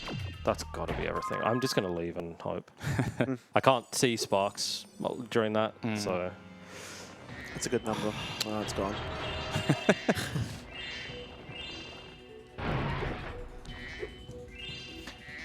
All right, I'm going to blank that out of my memory for the next... It did happen. Yeah.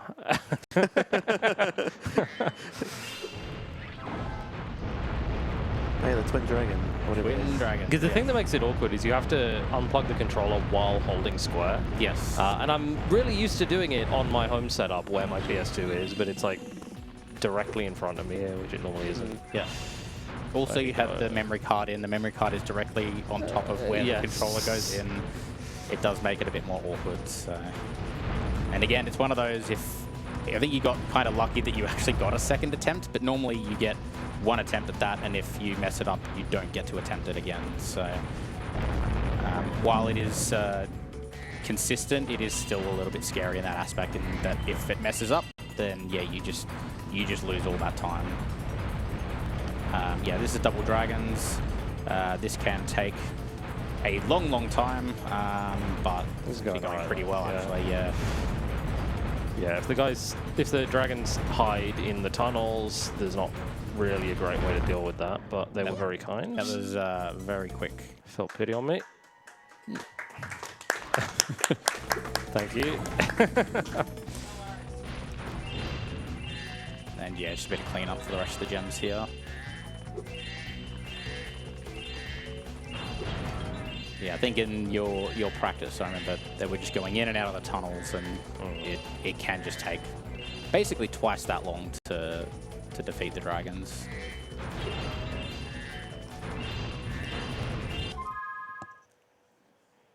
Okay. Pray for all gems.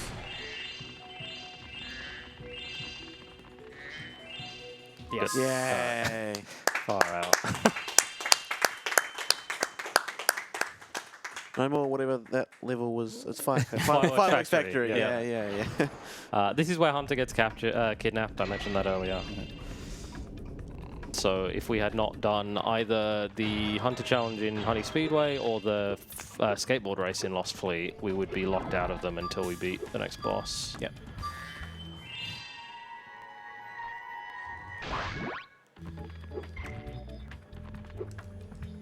We have a $50 donation from Soph7. Good luck, Dak. Hope the other Agent 9 parts go better than this one. Please put my dono to our giant map conversion race for Black Ops 3. which is another incentive that we've added on. We need to raise $2,000 to turn what is normally a co-op run into a race on map 2. So get your donations in for that. All right, a little out of bounds here to get into our side character area for this world. Bit awkward to get into this portal. It's quite high up. Yeah, there we go. Nice.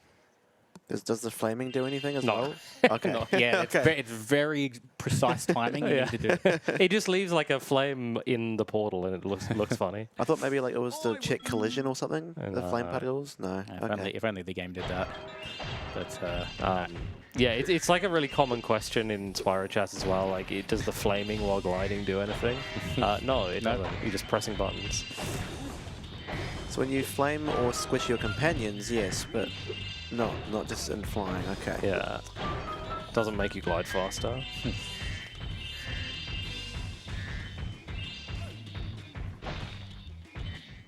If you use Gonna just double check I got everything over here while I wait. The seals coming up are on cycles. You can manipulate the cycles using the camera. So just to make sure you're not having to wait around for ages. And then you can also just like do this little section a little differently depending on where the cycles are. Should be good here. Yeah, didn't have to wait.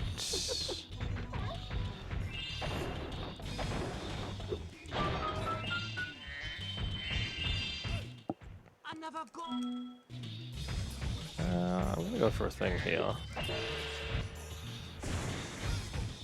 nice. That doesn't do anything, it just looks funny. It in fact loses time. Yes, yeah, but unusual to see a proxy with a side character.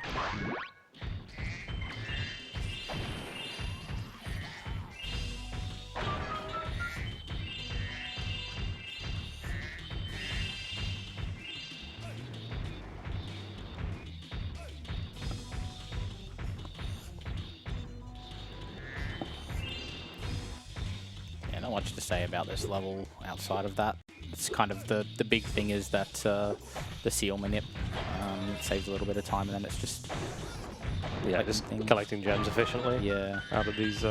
Towers, yeah, normally you have to hit them 4 times. You can hit them twice, and then jump, and then hit the crate on top. And it saves you having to hit it 4 times. Like that. Very minor time save. It's also it's much easier to pick stuff up with Bentley like directly because his body's so big. Yeah.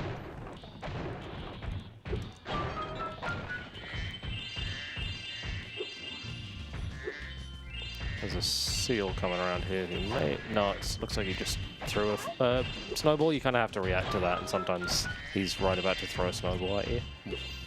If you hit this once, it just breaks all the way down because there's an enemy on top of it.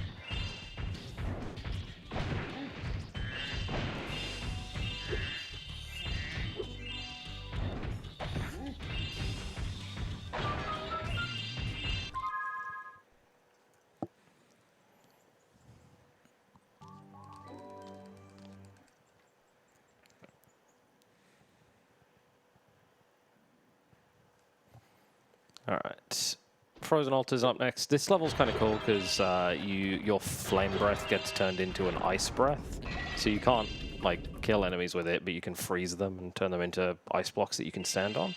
There's also 2 entirely different routes depending on whether I hit a proxy at the beginning or not. Oh.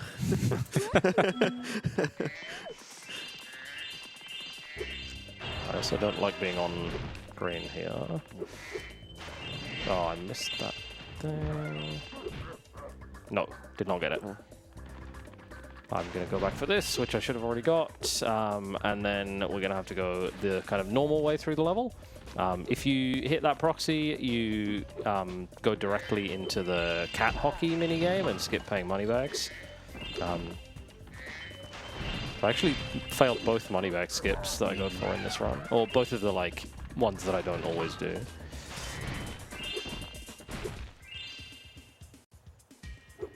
So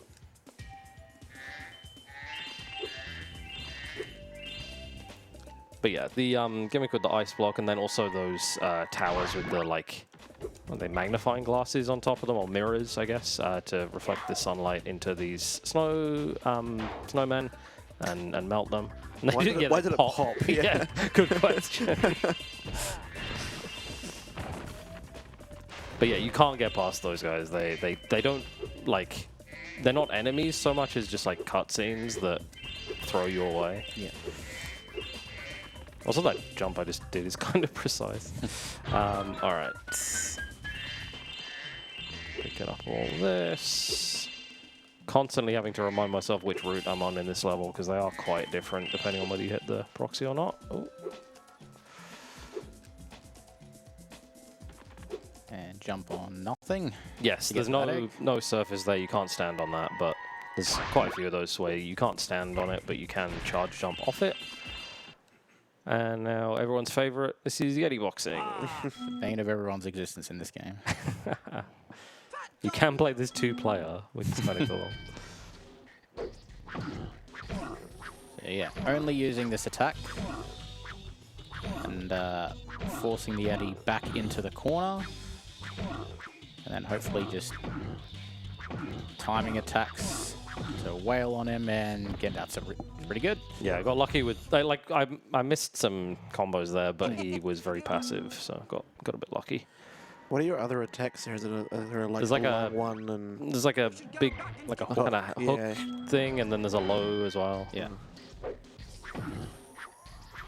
So yeah, boxing 2 is quite a bit harder. You probably should as a speedrunner one round of this one, but the Yeti can just have other ideas and be like really rude. You can get as fast as a 30-second round 1 in this, or it can go to round 2. But yeah, ideally you'd want obviously a 1 round here. If he survives the first round, oh my god, he's getting. He wasn't happy about that first round. Yeah, my god, he's not chilling. I'm not 1 rounding this. Yeah, this is unfortunate. Yeah, so he can just attack like way faster than you can. They just made this AI super hard. But he will...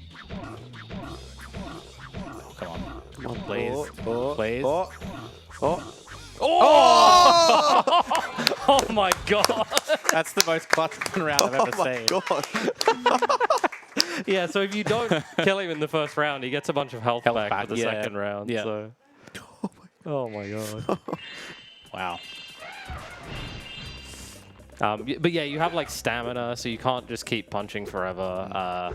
And also, you do more damage when you break his guard in the corner. Like when he's guarding in the corner and you jab, you sometimes hit him through his guard and it does more damage.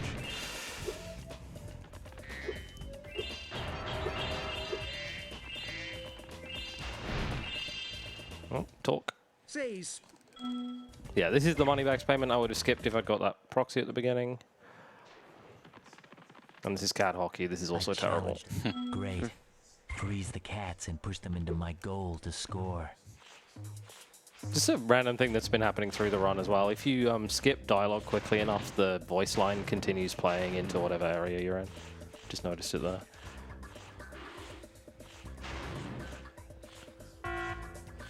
Oh my god. Come back. Yeah, the thing that makes this really annoying is that your cats can bounce off each other. And so you're like hitting 2 of them towards your goal at once, and they're just, yeah, bouncing off each other into who knows where. Oh, should be good. Nice. Well done. It's definitely a dragon, by the way. Yeah.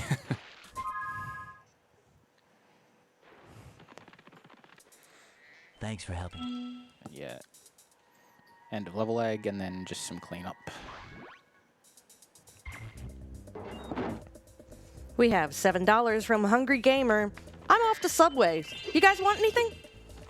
Have some Subway. Yeah, I'll have some cookies. Yeah, I'll take some cookies as well, actually, yeah. These mammoths down there don't have gems. There's a few random enemies that just don't have gems. There's one back in Chandra Ridge as well.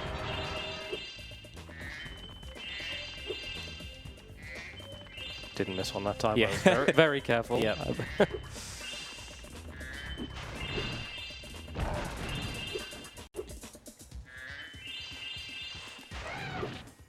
Oh, okay, that's fine. You can get up here like this. Yeah. Nice.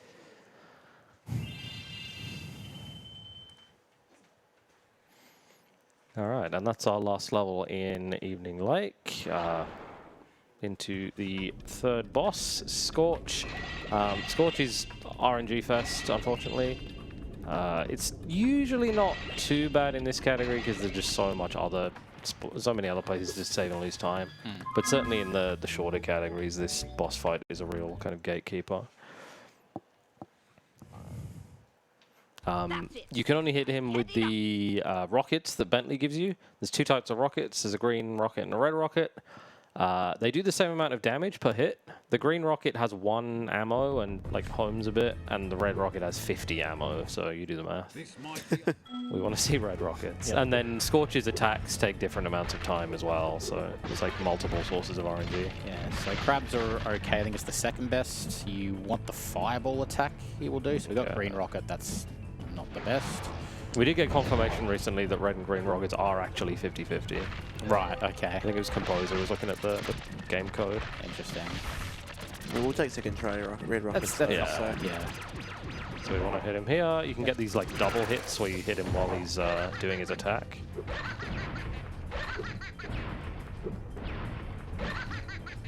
So not the best attack RNG so far.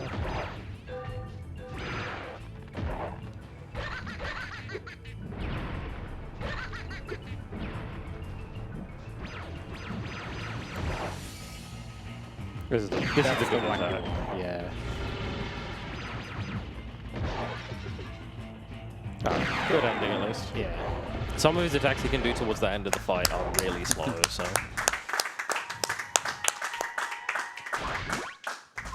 What's the worst RNG you've encountered? How many greens have you got? I've had 8 as my worst. That's pretty bad. So 8 times 50%.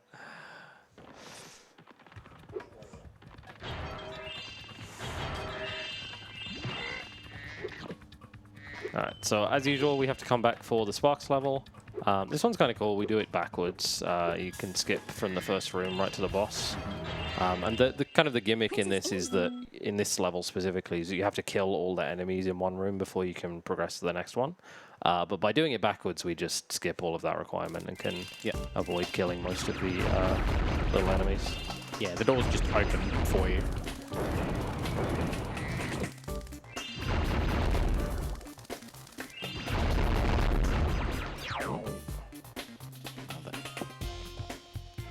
This out of bounds.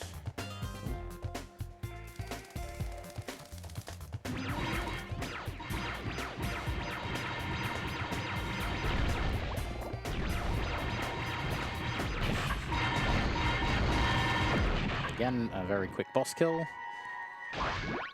Yeah, so that when you hold the rapid fire, it does this like back and forth Spray, pattern. Yeah, spray pattern. But by mashing it instead, you can make them all shoot straight because it starts off shooting straight.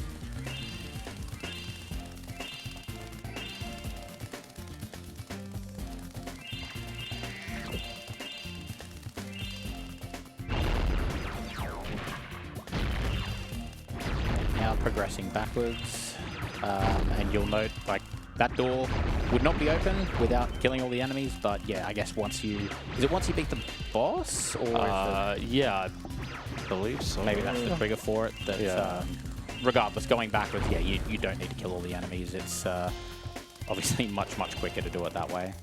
Yeah, it does mean you end up with a lot of little starfish following you, so Yeah. if you kind of hesitate in the wrong spot, you can take a lot of damage, but... We also don't want to kill these, we don't want to hit these big starfish because they break into multiple little ones. And they're much faster as well. This room can also, you can get stuck in this room if you kill all the enemies because the door just shuts behind you. But now we have a second rapid fire, so we have tons of ammo and can just kind of mow everything down. Oh. We have $13.12 from Mr. Grizz. I hear some robot is gunning for my job. Well, he's going to have to work a bit harder to get it. And that is $13.12 toward our Mr. Grizz for the naming Ursaring in Pokemon XD Gale of Darkness. Currently, that is in the lead right now. Wally is trailing behind, but coming up pretty close. Ursaring holding with $316. Pooper Z, 108. Espeon, 70. And Worstering at $4. Worstering. You want to bump that up to the category, then now is the time to pop those donations in. When I saw that, On the 1.0 version, you spawn like really far outside of Zoe's talk box there, so you can very easily just like forget to get the power up, which is an extra hit point. So now I have like gold sparks and then even golder sparks.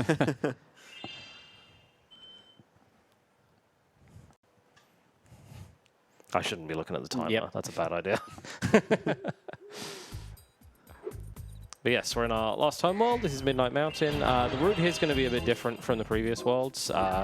We really want the Sparks power up in this world, like ASAP. And you unlock that level, the fourth Sparks level, once you beat the Sorceress, which is the kind of final boss, like the regular final boss. We have enough stuff to get in there now, so we're just going to go fight her straight away. So this is the fight that would end like an any % speedrun, but we have a bit more to do afterwards. And I don't know about how this fight works. This is beyond my technical knowledge, so... This is kind of complicated, but you can only hit her with the vehicles. The cannons drop in kind of fixed patterns, so by looking at where they've spawned, I can see that I'm going to be getting this one first. And based on that, I also know where the Sorceress is going to run once I get on the cannon. And so I can hopefully get, 3 hits with that first cannon. 2 is still fine also.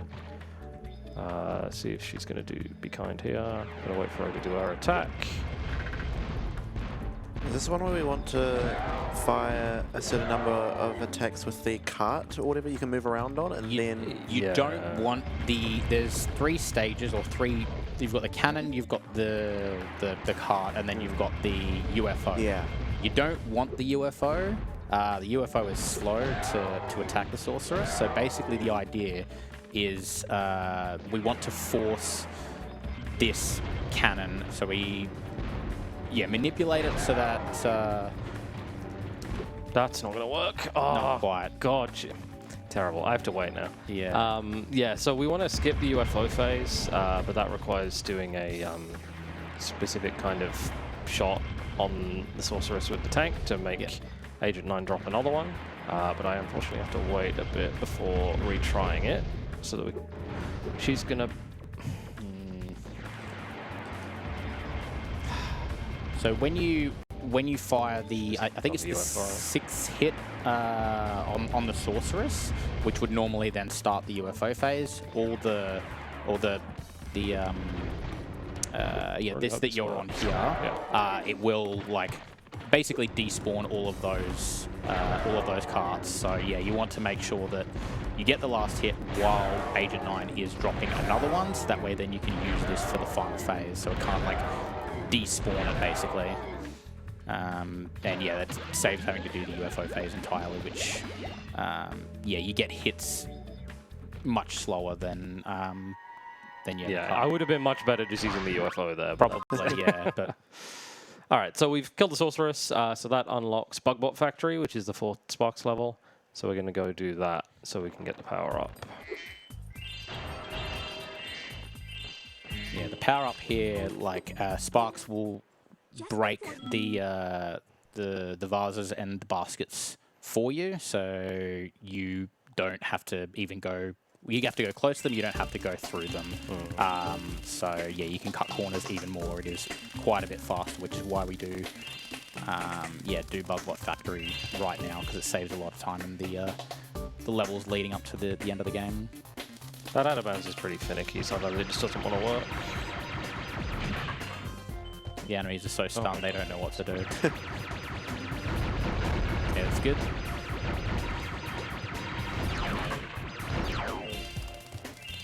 yeah, those enemies with the keys, you don't really want to let them get too far away from the key. So like every time you hit them, they sort of back away from the key and then they go back to the key.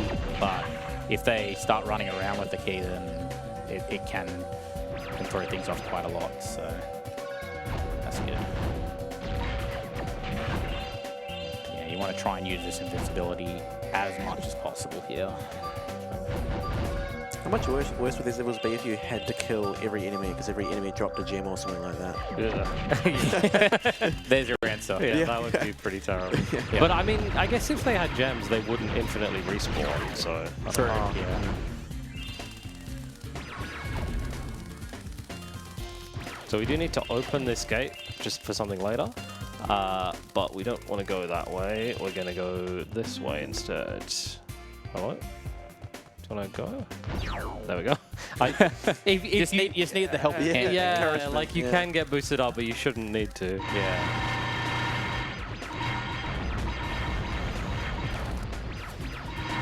Once again, green power up, making the bosses very trivial. Yeah. And we can go through the rest backwards.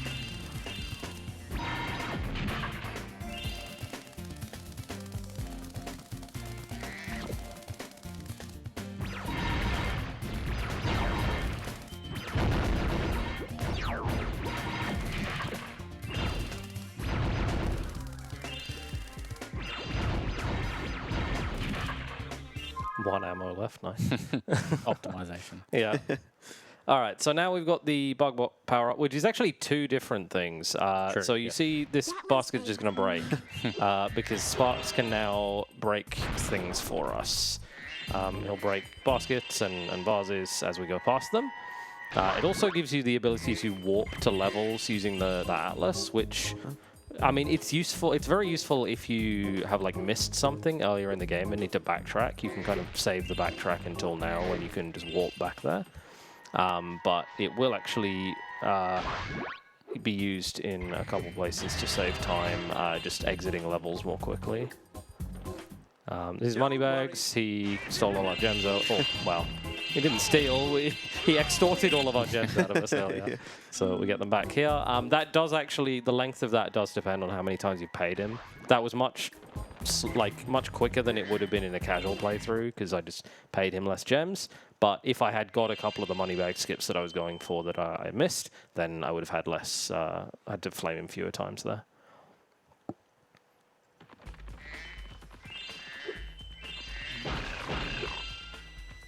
You can skip the whole level here with this jump. Crimson Chin. Yeah. You do have to be careful. You can soft lock the game if you don't. If you charge, I think it's like certain points there at the end of level. Yeah, you can soft lock the game. It's a bit finicky. Yeah, because you're coming into Tara's trigger from the wrong direction. Yeah. It just doesn't work sometimes. Looks especially familiar. Yeah, legally distinct though. Yeah.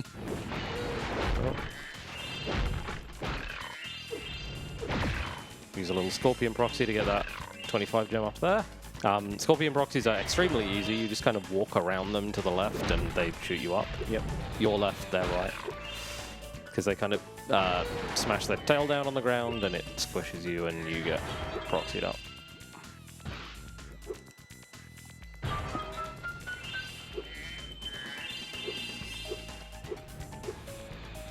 These guys are obviously on cycles with the heated floors, so nice that he let me pass there. This hand's hitbox doesn't match its visual at all, so being able to get up on there is harder than it looks.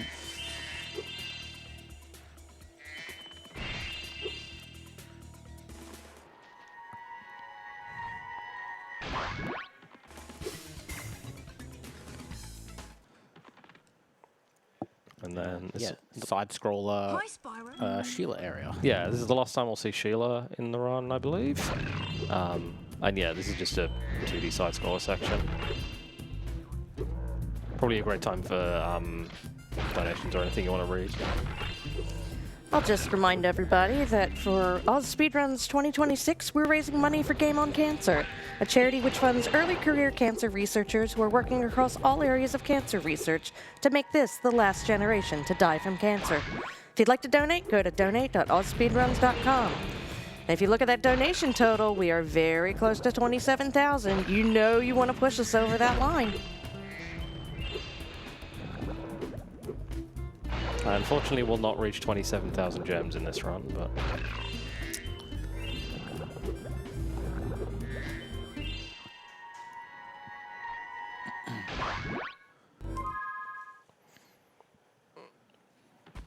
Alright, some more level to clean up. The other side area in this level is the shark subs, which is quite hard to do optimally. Yeah, there's projectiles you have to fight. We'll get to it, but yeah, they kind of suck. Let's be honest. But also got another key chest. So although the key is like there, and then the chest is pretty much like right here. Not far. So oh. You can kill those guys without bonking on them by like just scraping against the side of the hitbox, but slightly missed at that. Want to catch this specific yellow gem because it falls on the bottom step. slightly tricky jump to get back to that part of the level. Oh, I didn't do the thing when it shows one of the things as the ladder is heated when it's not. Oh, alright. Yeah, want to finish on, obviously this is slightly out of the way of everything else, so yeah, want to end the level here, but this is the sharks, so... I've been training. Just watch out for the shark riders. They're hopefully. Okay. Okay, 3 is... That's fine. okay, yeah. Yeah, ideally you want to get those 4 sharks there. You can probably see the 4th one he was trying to go for.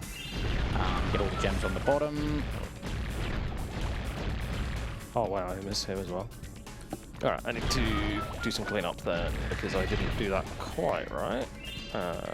It's deceptively hard to hit these sharks with these projectiles. The projectiles spawn quite far in front of the Manta. I'm also down a gem, that's fine. So does it matter which side they come out of? Because I see like it's alternating sides. Yeah. Alright, and ideally I want to get this last gem while I'm still on the Manta, because it moves faster. It's down here. Oh, it's this. Okay.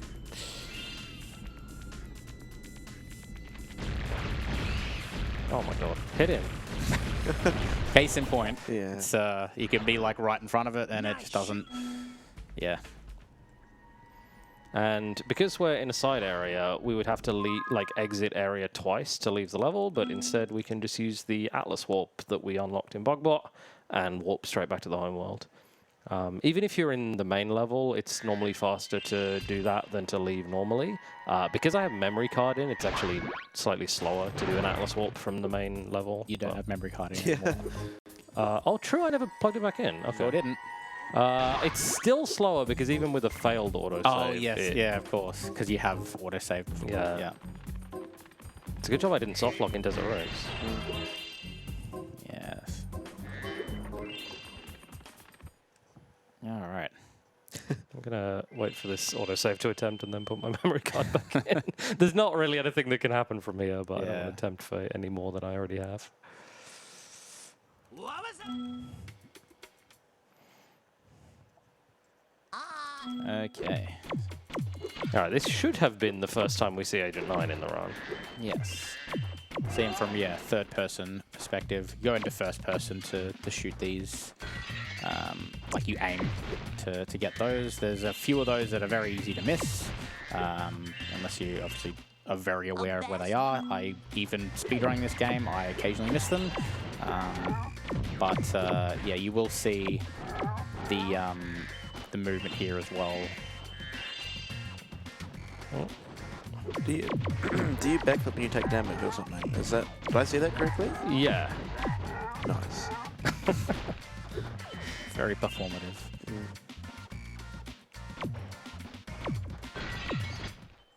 Please indicate. If you move the camera correctly here, you can force all these guys to just spawn kind of left to right.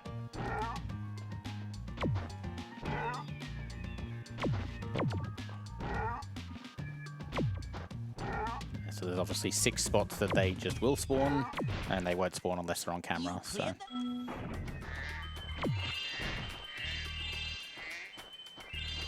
Yeah, again, so what Dak's trying to do is to hold a strafe button and then spam the other strafe button. I feel like it's trickier in third person in like this level. I feel like it's harder you need to be like moving diagonally, and it's kind of hard to control. Now I can swim.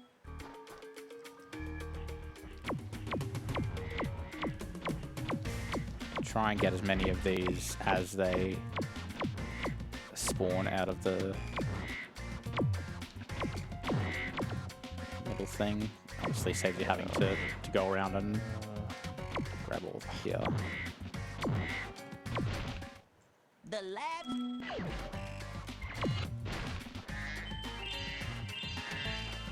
So you can kind of see what sort of speed you can get.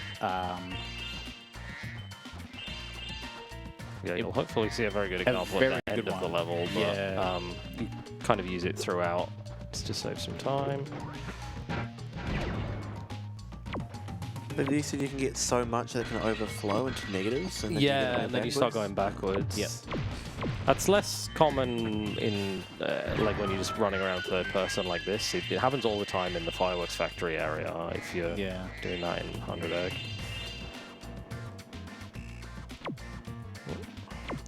And also in Haunted Tomb, because you have the like top-down camera. We'll see that in a bit as well.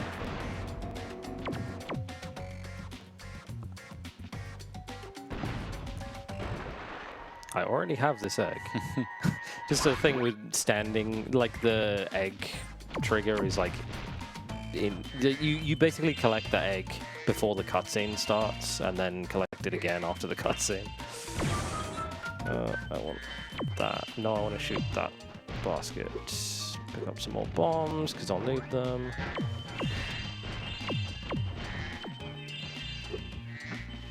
So these enemies only die to the bombs.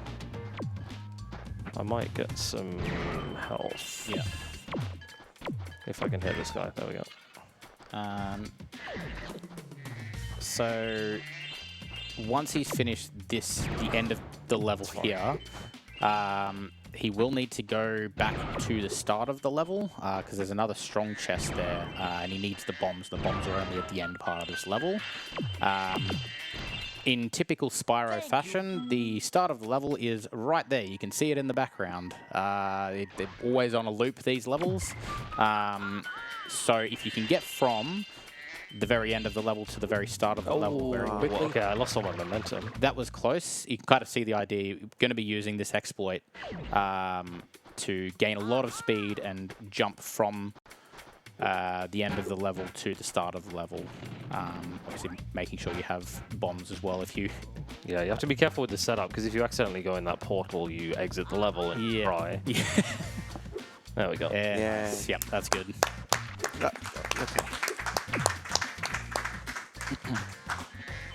So obviously that is quite a bit quicker than going all the way back through the level with the bombs to break that strong chest. That Atlas Orb was not fast, right? I just did it out of habit.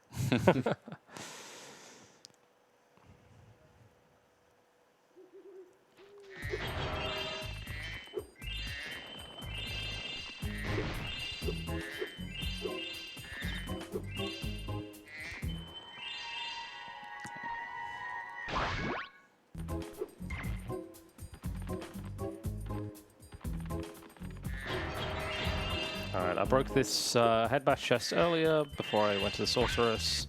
Grab the gems now. Then this level's pretty fun. Lots of swimming, lots of like kind of strange looking enemies.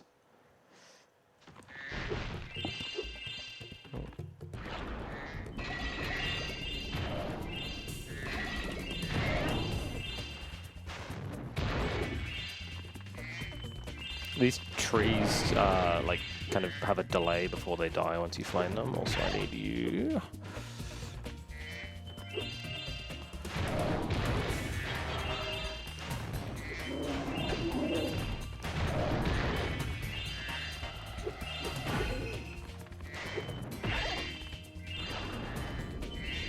The NPCs in this level are all wizards, and this guy will ask me if I want to see a magic trick.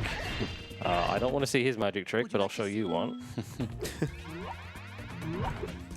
Head bash or nothing. So he's like creating some gems out of like for platforms there, but they are solid immediately pretty much. And so if you or no, sorry, that's not true. They become solid earlier than they become visible. So you can head bash with the right timing there and get a head bash before it's like fully there. And then nice easy swim in here.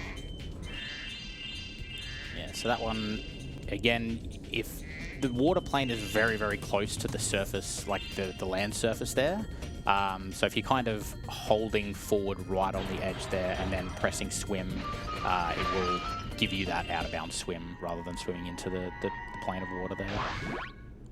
So yeah, allows you to get up to this upper area. It's quite convenient. Yeah, this is a really important place to know a gem count, because if you miss one up here, it's kind of terrible. But 79 is correct. To get this egg, and then there's also a thief flying a plane that you can immediately, he just flies directly into you. And then you can go into this side area. Given the number of swim-in-airs, is it quite common for people to do them while playing casually, or is it still quite technical to... I feel like you could do that one quite easily if you wanted to, but I don't know if it's something people really think to do. I think Bamboo is probably the one that people would get the most. That one is quite easy. I could see someone doing that accidentally. But yeah, for the most part, it's still... You would have to sort of understand what you're trying to do. Yeah, I mean, a lot of them were found, like, very early. Like, I think there's videos of, like, the swimming area into Ripto in Spyro 2 that from, like, 2006. Yeah, so. okay. So this area, you've got to obviously get the 20 moles. You come into this area. This area in particular is really good. The idea is that sometimes a wizard will pop out and you don't want to hit those. So they're like whack-a-mole, but you don't want to hit the wizards. Like no wizards spawn here. It's just moles, so you can just like whack away and you're not going to fail the mission. So leaves at 19 of 20. So you can collect the last few gems. And then gets the last mole. Well done. That challenge on Reignited took me so long. I don't know why, but it's like way harder. Isn't the camera like way more zoomed in or something? If maybe, I don't really remember. I think the Reignited has a lot of issues with the camera, if I'm going to be completely honest. No shade on Reignited, like they're cool speed games as well, but just quite different from the originals.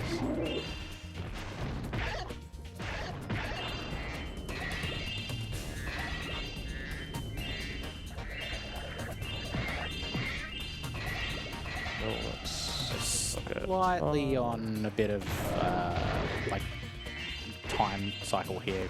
We've got the Superfly. Want to collect all of that, but then also have enough to get the gems. This guy's talk radius is enormous. Yeah. So you can trigger him from all the way over here and just go straight into the side area.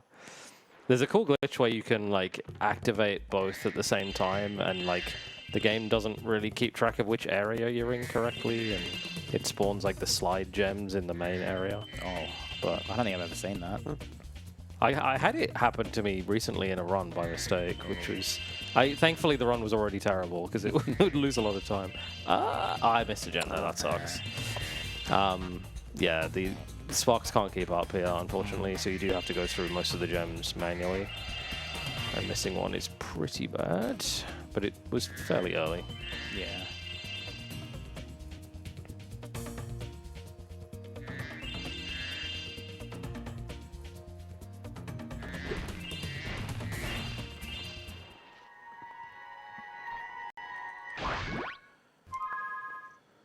So I will need to go back in for that gem I missed.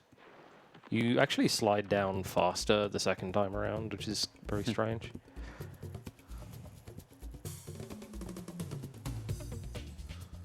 It's almost like they thought about the fact that Sparks couldn't keep up, but then they still couldn't keep up anyway.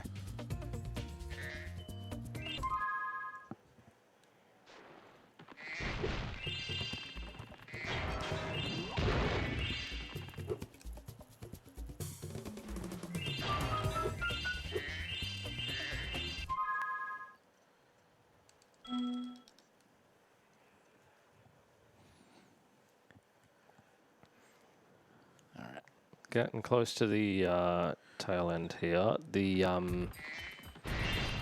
this level is maybe my it's just my demon particularly. Like I've lost a bunch of runs to this level specifically, and it's so light. It's kind of it's very frustrating, but it's just got hard stuff in it.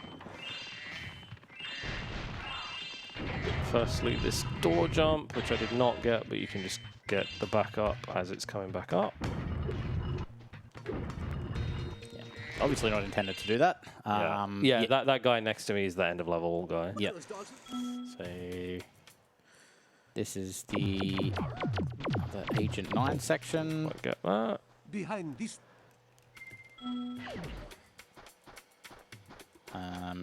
And yes, you can I get... overshot that. Yeah.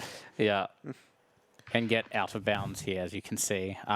This area is very, very long without this. It's like an arena, basically. You go into each area, you have to kill each enemy, and then it unlocks the next area, then you kill each enemy, and you unlocks the next area. Or you do this, and you... Try desperately not to fall in. Yeah, please don't fall in. And then go to the end, and the egg's just right there. Yeah. So considerably quicker to do it that way. So yeah, very nice that that is available. And then you get the end of level. All the NPCs in this level give you riddles that you have to answer. The top option is never the correct one, so you can't just mash.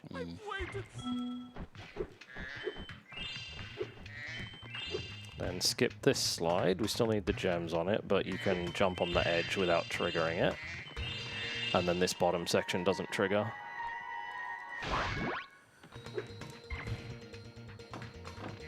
And then there'll be a lot of juggling of these rocks, because the big, like, rock-throwing enemies, as well as the sarcophaguses, you can't kill them except with these rocks. They have a timer on them, so they will just explode after a while. Oh, what the? Yeah, you're supposed to get that guy to blow himself up, but that's better than the alternative of him hitting you.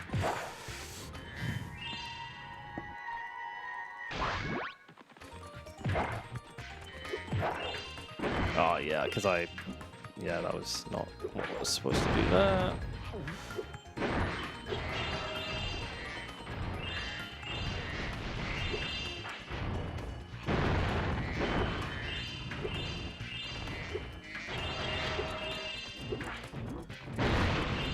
You talked earlier about how obviously, when you do the Sparks levels, you get Sparks upgrades. Is there any world where where backtracking would be faster with the Sparks upgrades, or is it really not that beneficial? Nah, the only one that's like really, really good is the last one. But there's no way you're saving enough time to be worth the extra loading screens and travel and everything.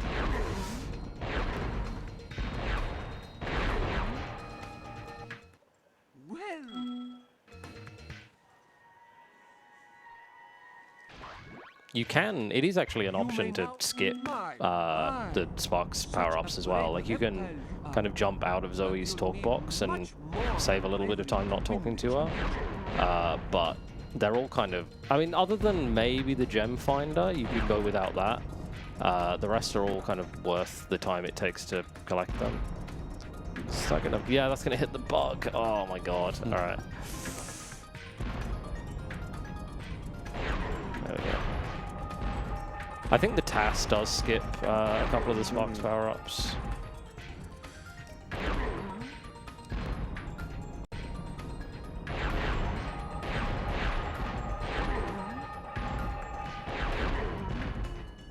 I gonna hit? Yes.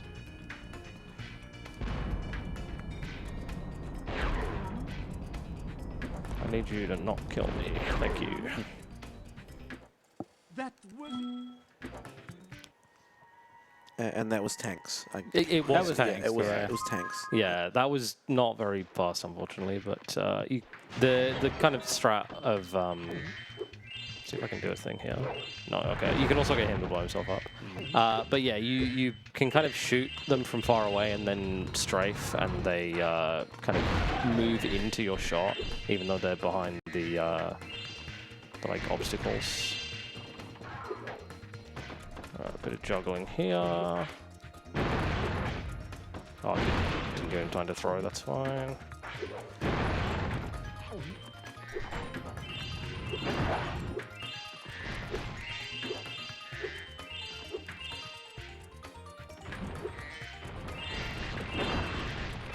A little bit tricky to do optimally because you're having to pay attention to so much that's happening. Yeah, just tons stuff just exploding. Yeah. And there's like random butterflies taking your sparks away.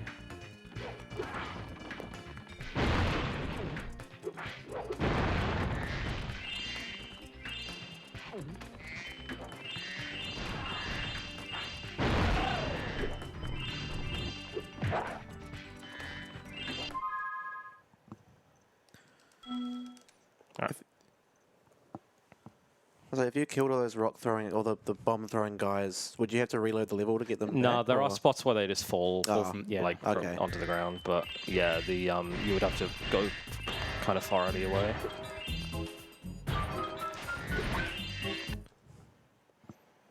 All right, this is our last kind of normal level, I suppose. So we then have a speedway and then the like extra bonus level after this.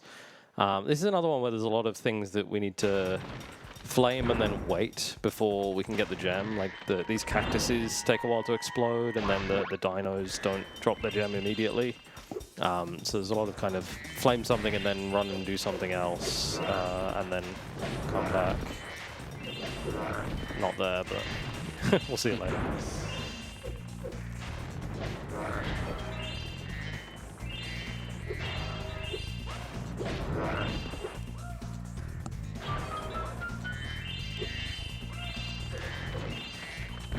Alright, these guys only charge up their guns when they're on camera, so kind of make sure not to look at them too much here, and then you want to really make a beeline for this guy or he'll shoot you. Yeah, the enemies can be pretty relentless here if you don't manipulate them properly. Like these enemies as well, especially if you've got a lot of them on screen all trying to fire at you. Yeah, trying to dodge them all can be a bit tricky. Yeah, okay.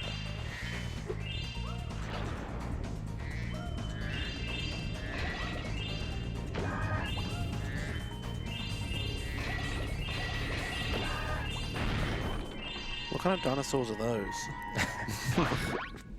I don't know, who knows they're dinosaurs? This water section is pretty tricky as well, because there's a lot of like having to go up and down, because you got the dinos up here and then the vase is down on the ground.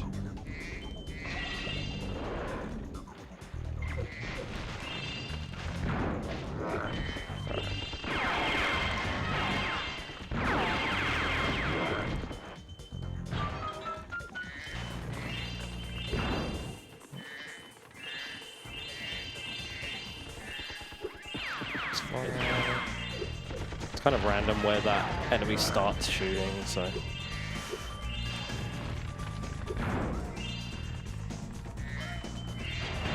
And then that's basically it for the main part of this level. It's super short, but then it has two pretty long side areas. Jump and jump.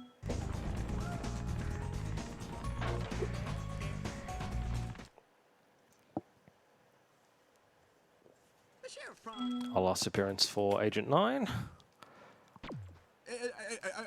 And we are back to playing Point Blank or Time Crisis or whatever your shooting game of choice is. Yeah. Your rail shooter of choice.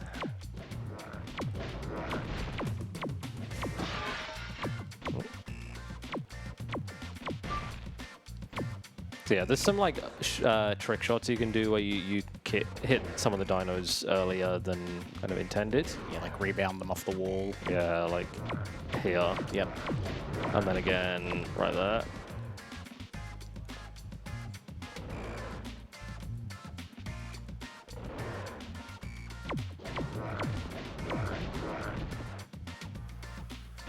And you also want to break as many of the vases and things as you can, and baskets, sorry, and a bunch of the windows, because you will be coming through this area later to pick up all the gems, of course.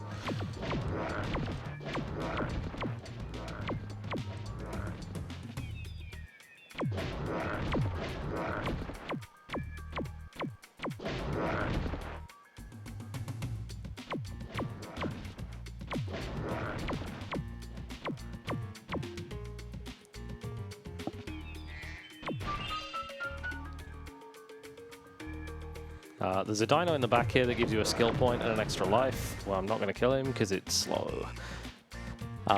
Basically, the next kind of phase only starts when you've killed all the dinos in that phase. That skill point dino doesn't count as one of the dinos in that phase unless you shoot him, and then he does, and then it'll wait for him to die. So if you need the health, it's good. You can make use of it, but if you don't, you shouldn't kill him.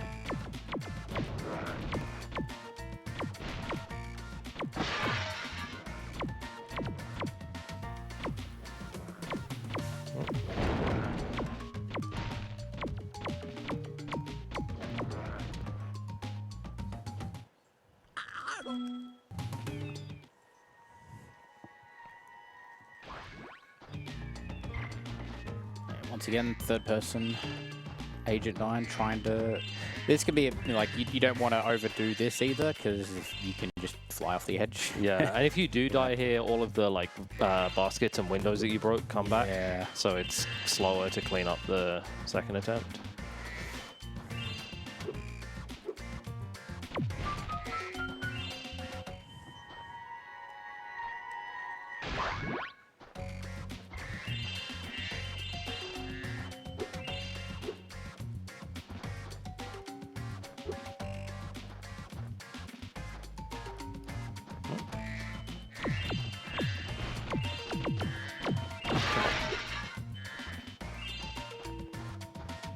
Having the sparks power up here is kind of huge as well, not having to shoot all of the baskets. Yeah. Alright, you might not have seen this actually, Mart. So when you go in here, the NPC tries to talk to you. He talks to you. But if you just swim in slowly, Or you can just, like... yeah, Oh, no way. Yeah, you're just outside of his talk range. Ah, I can't believe it. Yeah, there was this whole strat where you go out of bounds and use like a wall proxy to like swim past him really quickly and avoid his text. No one ever thought to just like, Yeah. just not get close enough to him to trigger it. Yeah. That's amazing. That's just another example of like those side area portals maintaining your momentum, or lack thereof in this case. Yeah. So that previous tunnel, the first tunnel we did, is that could you only go left and right? Yes. Where this one you can go all... Okay. Yeah, but you don't have to kill anything in that one, you just have to dodge. Yeah, yeah.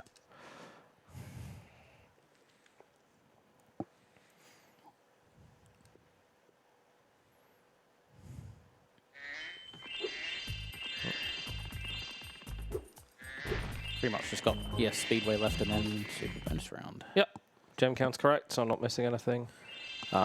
This is always really scary at the end of a run as well, because obviously if you fail a speedway race or mess up the time trial too badly, that's big time loss. But this one's not. I mean, the time trial's not the hardest, and the race is also not the hardest, so...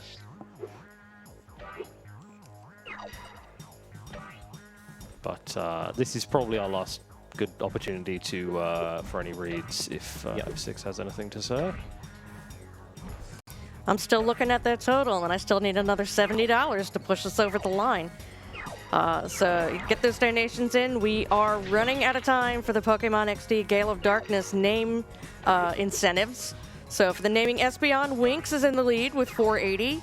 Chiding with 60, Espeon 51, Wooper Z 48. So I think Winx has a pretty commanding lead there. For naming Ursaring, Mr. Grizz is holding strong with $400, but Wally's crawling up right behind with 374. So that will be the next run coming up, and we'll have to cut that off, so get your donations in now. Please do it for my boy Wally. It's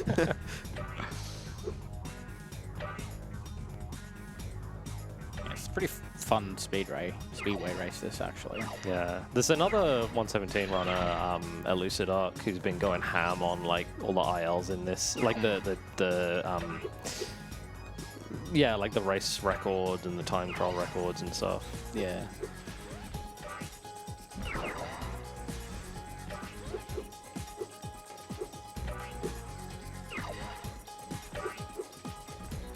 Yeah, I'm not much of an ILer, but this is kind of the extent of what there is in the Spyro games. I have done ILs of the Lost Fleet skateboard race because there's some crazy like there's a lap skip on the first lap that you don't see in full game runs, and can kind of make the if you're not too worried about failing them, you can make the lap skips a lot more optimized.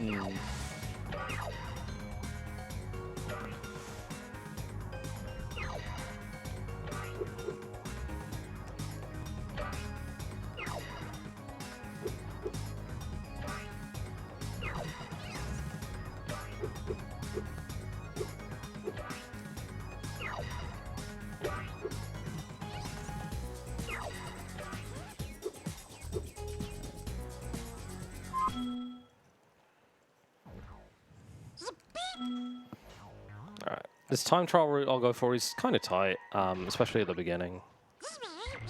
I wonder if it's the same one that I know.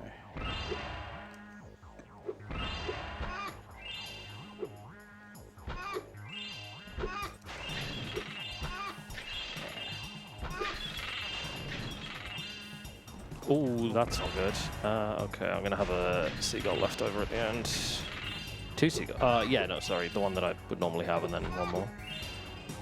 Oh, and a fish.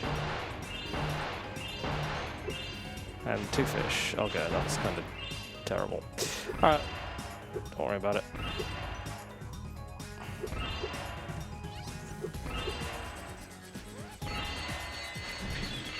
Okay, this guy, the fish. Should be one more fish around here somewhere, and then the bird, who could be anywhere. That is should unfortunately probably go this way. kind of the problem with a lot of these different routes is, yeah, if you do miss something, sometimes they can just be in the absolute most inoptimal spot. Especially in this level where they're like circling the entire map Yeah, as well. the birds are particularly bad.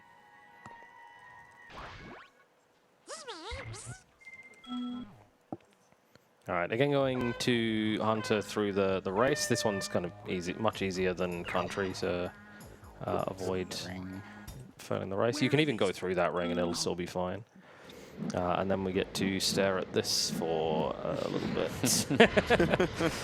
There is a weird glitch on the 1.0 version in this challenge where one of the rings towards the end just doesn't spawn, and you have to go around the whole thing twice. Yep. I do have a... Like, you can avoid it consistently by just slowing down a bit at the end. But it's definitely something people get caught out by if they're not aware of it.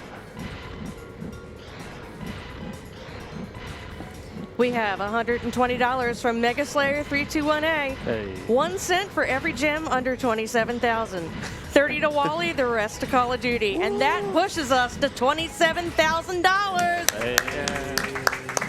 Well done. Well done. We'll get those totals updated, and let's keep it rolling. All right, we're done.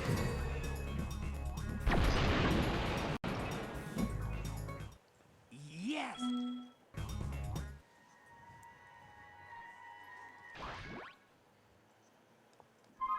And once again, leave before Sparks talks to us. 1.0 only. Stop looking at the timer, Dact. Sorry.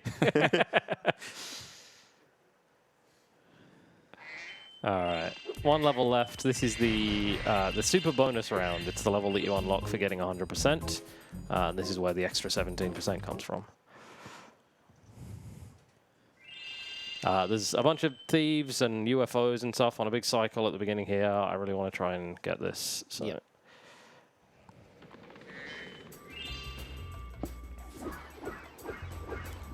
There's actually, like, for the last like bonus level, there's actually a fair amount happening.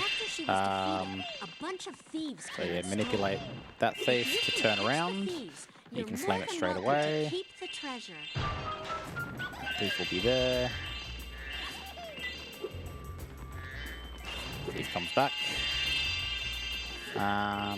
You can skip that door by damage abusing there and just gliding around it, so you don't need to collect the amount of gems you need to get the Superfly and Fireball power-up, which is required to get these UFOs.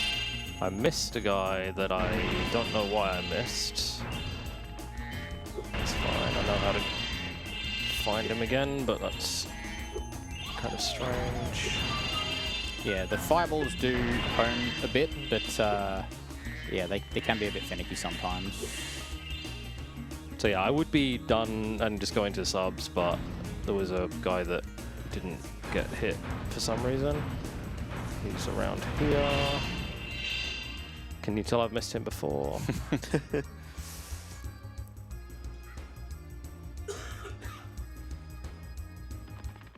Yeah, the super mega bonus round, whatever it is. Super mega bonus. It sounds Ultra correct. super mega bonus. Yeah, as Brett just has like a hard version of just was it subs and skateboarding and. Yeah, so there's subs and then there's skateboarding. It's just like lots of little challenges to give you lots of gems and boost that serotonin. You know, that's all it is. It's just kind of a nice little bonus for getting 100%. Yeah, there is a fair amount going. Getting a snipe there is nice. He's going in the tunnel, that's fine. Can still catch him. Yeah, that sub is actually... That was clean. It was okay. Not bad. Not nearly as hard as the actual subs level in Lost Fleet. Yeah, there's also a much harder route for that doesn't do any of the lock-ons, but I am not good at it. So this skateboard race, yeah, if you're just playing casually, it's actually kind of tough to just win this. Nice, I got the no jump. I'm just going to retry. Sometimes certain spots on these ramps, they just eat your jumps. But yeah, as I was saying, it's kind of hard to just win this if you're playing casually, but I'm going to try and get all the gems during it as well. Okay. No, it didn't happen again. I did something different. But we should be able to back that up. So what will help is, yeah, he's going to go backwards on the course here. I didn't get any boost there. That's kind of annoying. To collect a checkpoint, which will then bonk and then respawn, go forward. This does save a bit of time on every single lap, so... Yeah, there are a lot of gems on a lot of different paths here, so one cycling this is quite tricky. And yeah, also having to maintain boost, so having to do tricks at the same time to maintain the boost, grabbing stars where you can, which will give you boost without using your boost meter. Getting another checkpoint across here.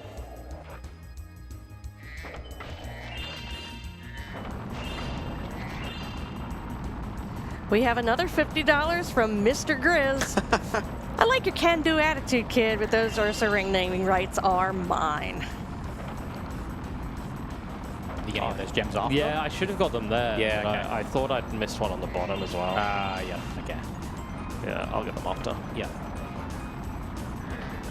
Need to try and actually touch a bunch of these. Yeah, because if you just go through there, Sparks does not pick them all up.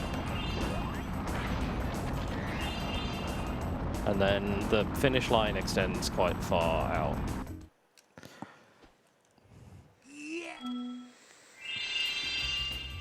So we'll have to go grab 2 or 3 gems just on that ledge that he missed on the first lap, but other than that, he got everything else. Yeah. Which, it's very, very hard to do. It's been happening to me a bunch recently. I don't really know why.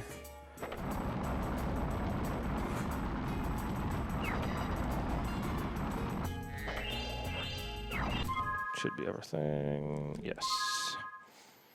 All right, and now we just have the secret final boss. This may be time very soon. Yeah. I'm going to do a death abuse, and then I'll try and do a pause buffer setup. And if I hit it, I will kill her very, very, very quickly.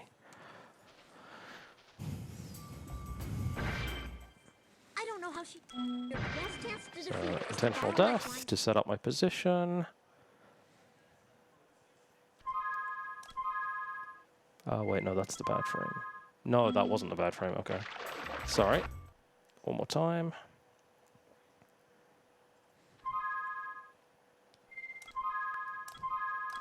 There we go.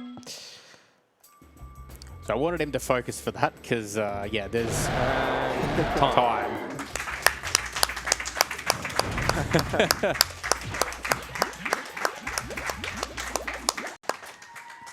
So That's a 308. Yeah. Sorry, that was time. I don't know. There we go. Now it stopped. Okay. Yeah. I don't know if there was just a delay on that. So that boss fight is normally what you would have to do in the first Sorceress boss fight. That third phase, actually, we skipped the UFO. You would normally just fly around on the UFO and have to shoot the Sorceress many, many times to kill her. But yeah, if you can get a boost straight to the Sorceress without actually jumping on the UFO, she just like stands still and you just turbo damage her until she dies. So yeah, it's I'm not sure why you get a boost off that. It's just it's the shape of the tailpipe. Yeah. One thing I'll mention before I wrap up is this category like never ever gets in marathons. This has never been a GDQ. It's never been a DSA. I couldn't, other than a run at a tiny Australian event back in 2016 by Paso Fish, I couldn't find an example of this being done at an in-person marathon. So shout out to Paso first, and my goal for this was to beat his time by half an hour. I didn't quite manage that, but yeah, I think I showed off most of the run okay, but there was some kind of train wreck sections, unfortunately. That happens. Yeah. But no, it was good. Thanks Yeah, guys thanks for hanging out. No Thanks worries. Yeah, of everyone who's course. watching in Twitch as well, and thanks ASM for accepting 117. Cool.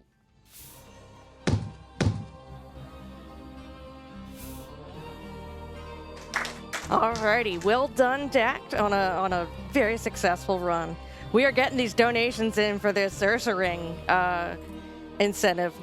We have $100 from Chili Pepper. I've been thoroughly enjoying the night with Spyro, even if he's the wrong color.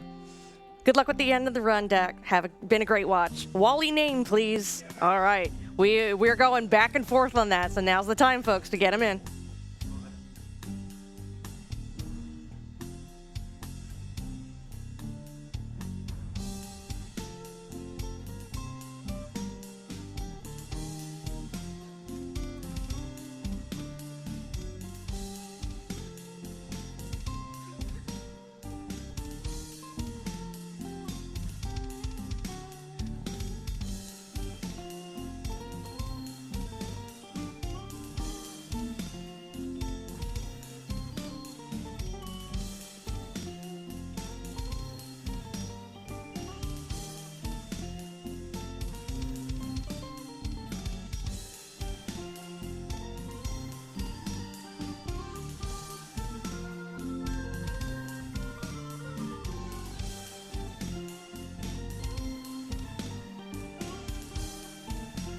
As a reminder, we are AusSpeedruns. AusSpeedrun Marathon 2026 is raising money for Game on Cancer, a charity which funds early career cancer researchers who are working across all areas of cancer research to make this the last generation to die from cancer.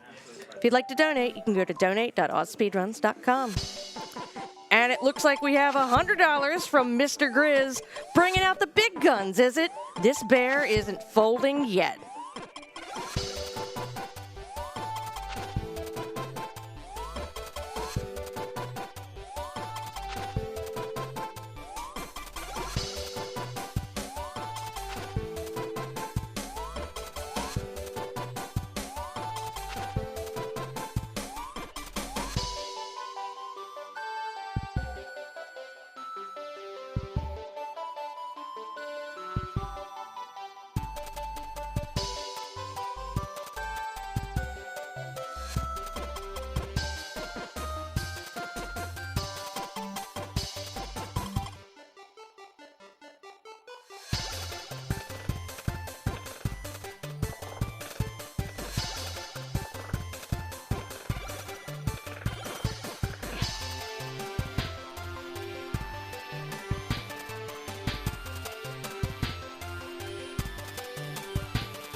All right, y'all, that is all from me. We are still have plenty of marathon left to do. I want to thank AusSpeedruns for letting me man the host desk. I look forward to this every single year.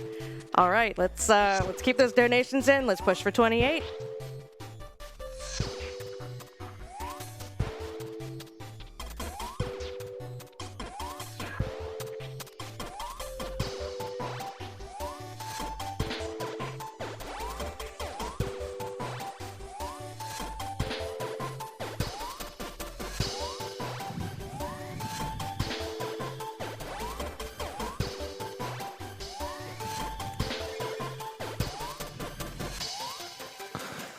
Good morning, everyone. I am TK Phoenix, taking over on hosting duties for Pokemon XD Gale of Darkness.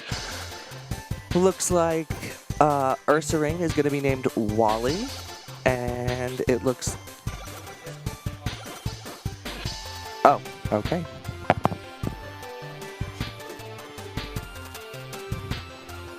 There was $100 in Mr. Grizz.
We are currently just getting set up for Pokemon XD Gale of Darkness.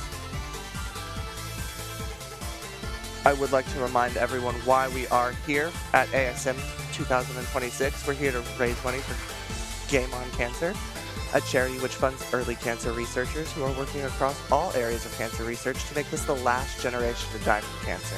If you would like to donate, you can still go to donate.ausspeedruns.com. In addition to donating, the Twitch revenue we receive throughout the event is also going to be given to Game on Cancer. So if you can't donate, that is also fine. Just viewing helps as well. Subs, bits, Prime subscriptions, they are all helping.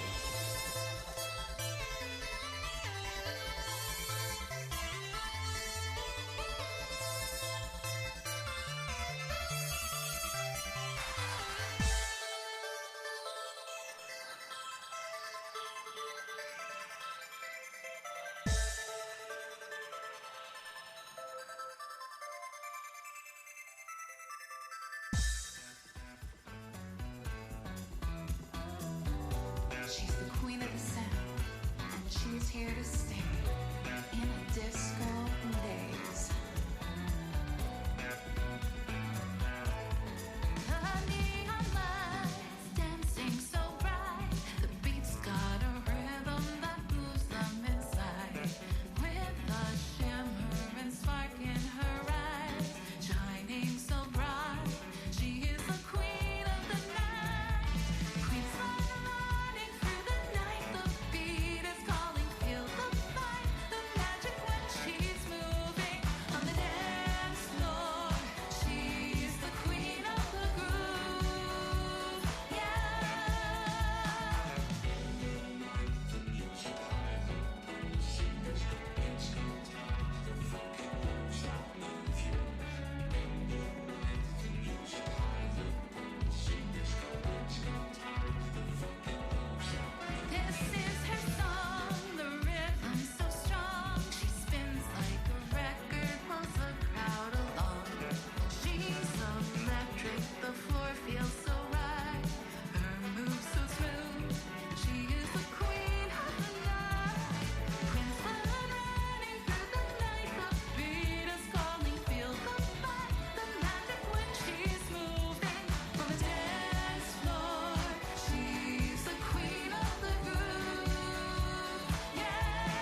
And we are getting ready to start with Pokemon XD Gale of Darkness with Tubular Fiber 7. Take it away.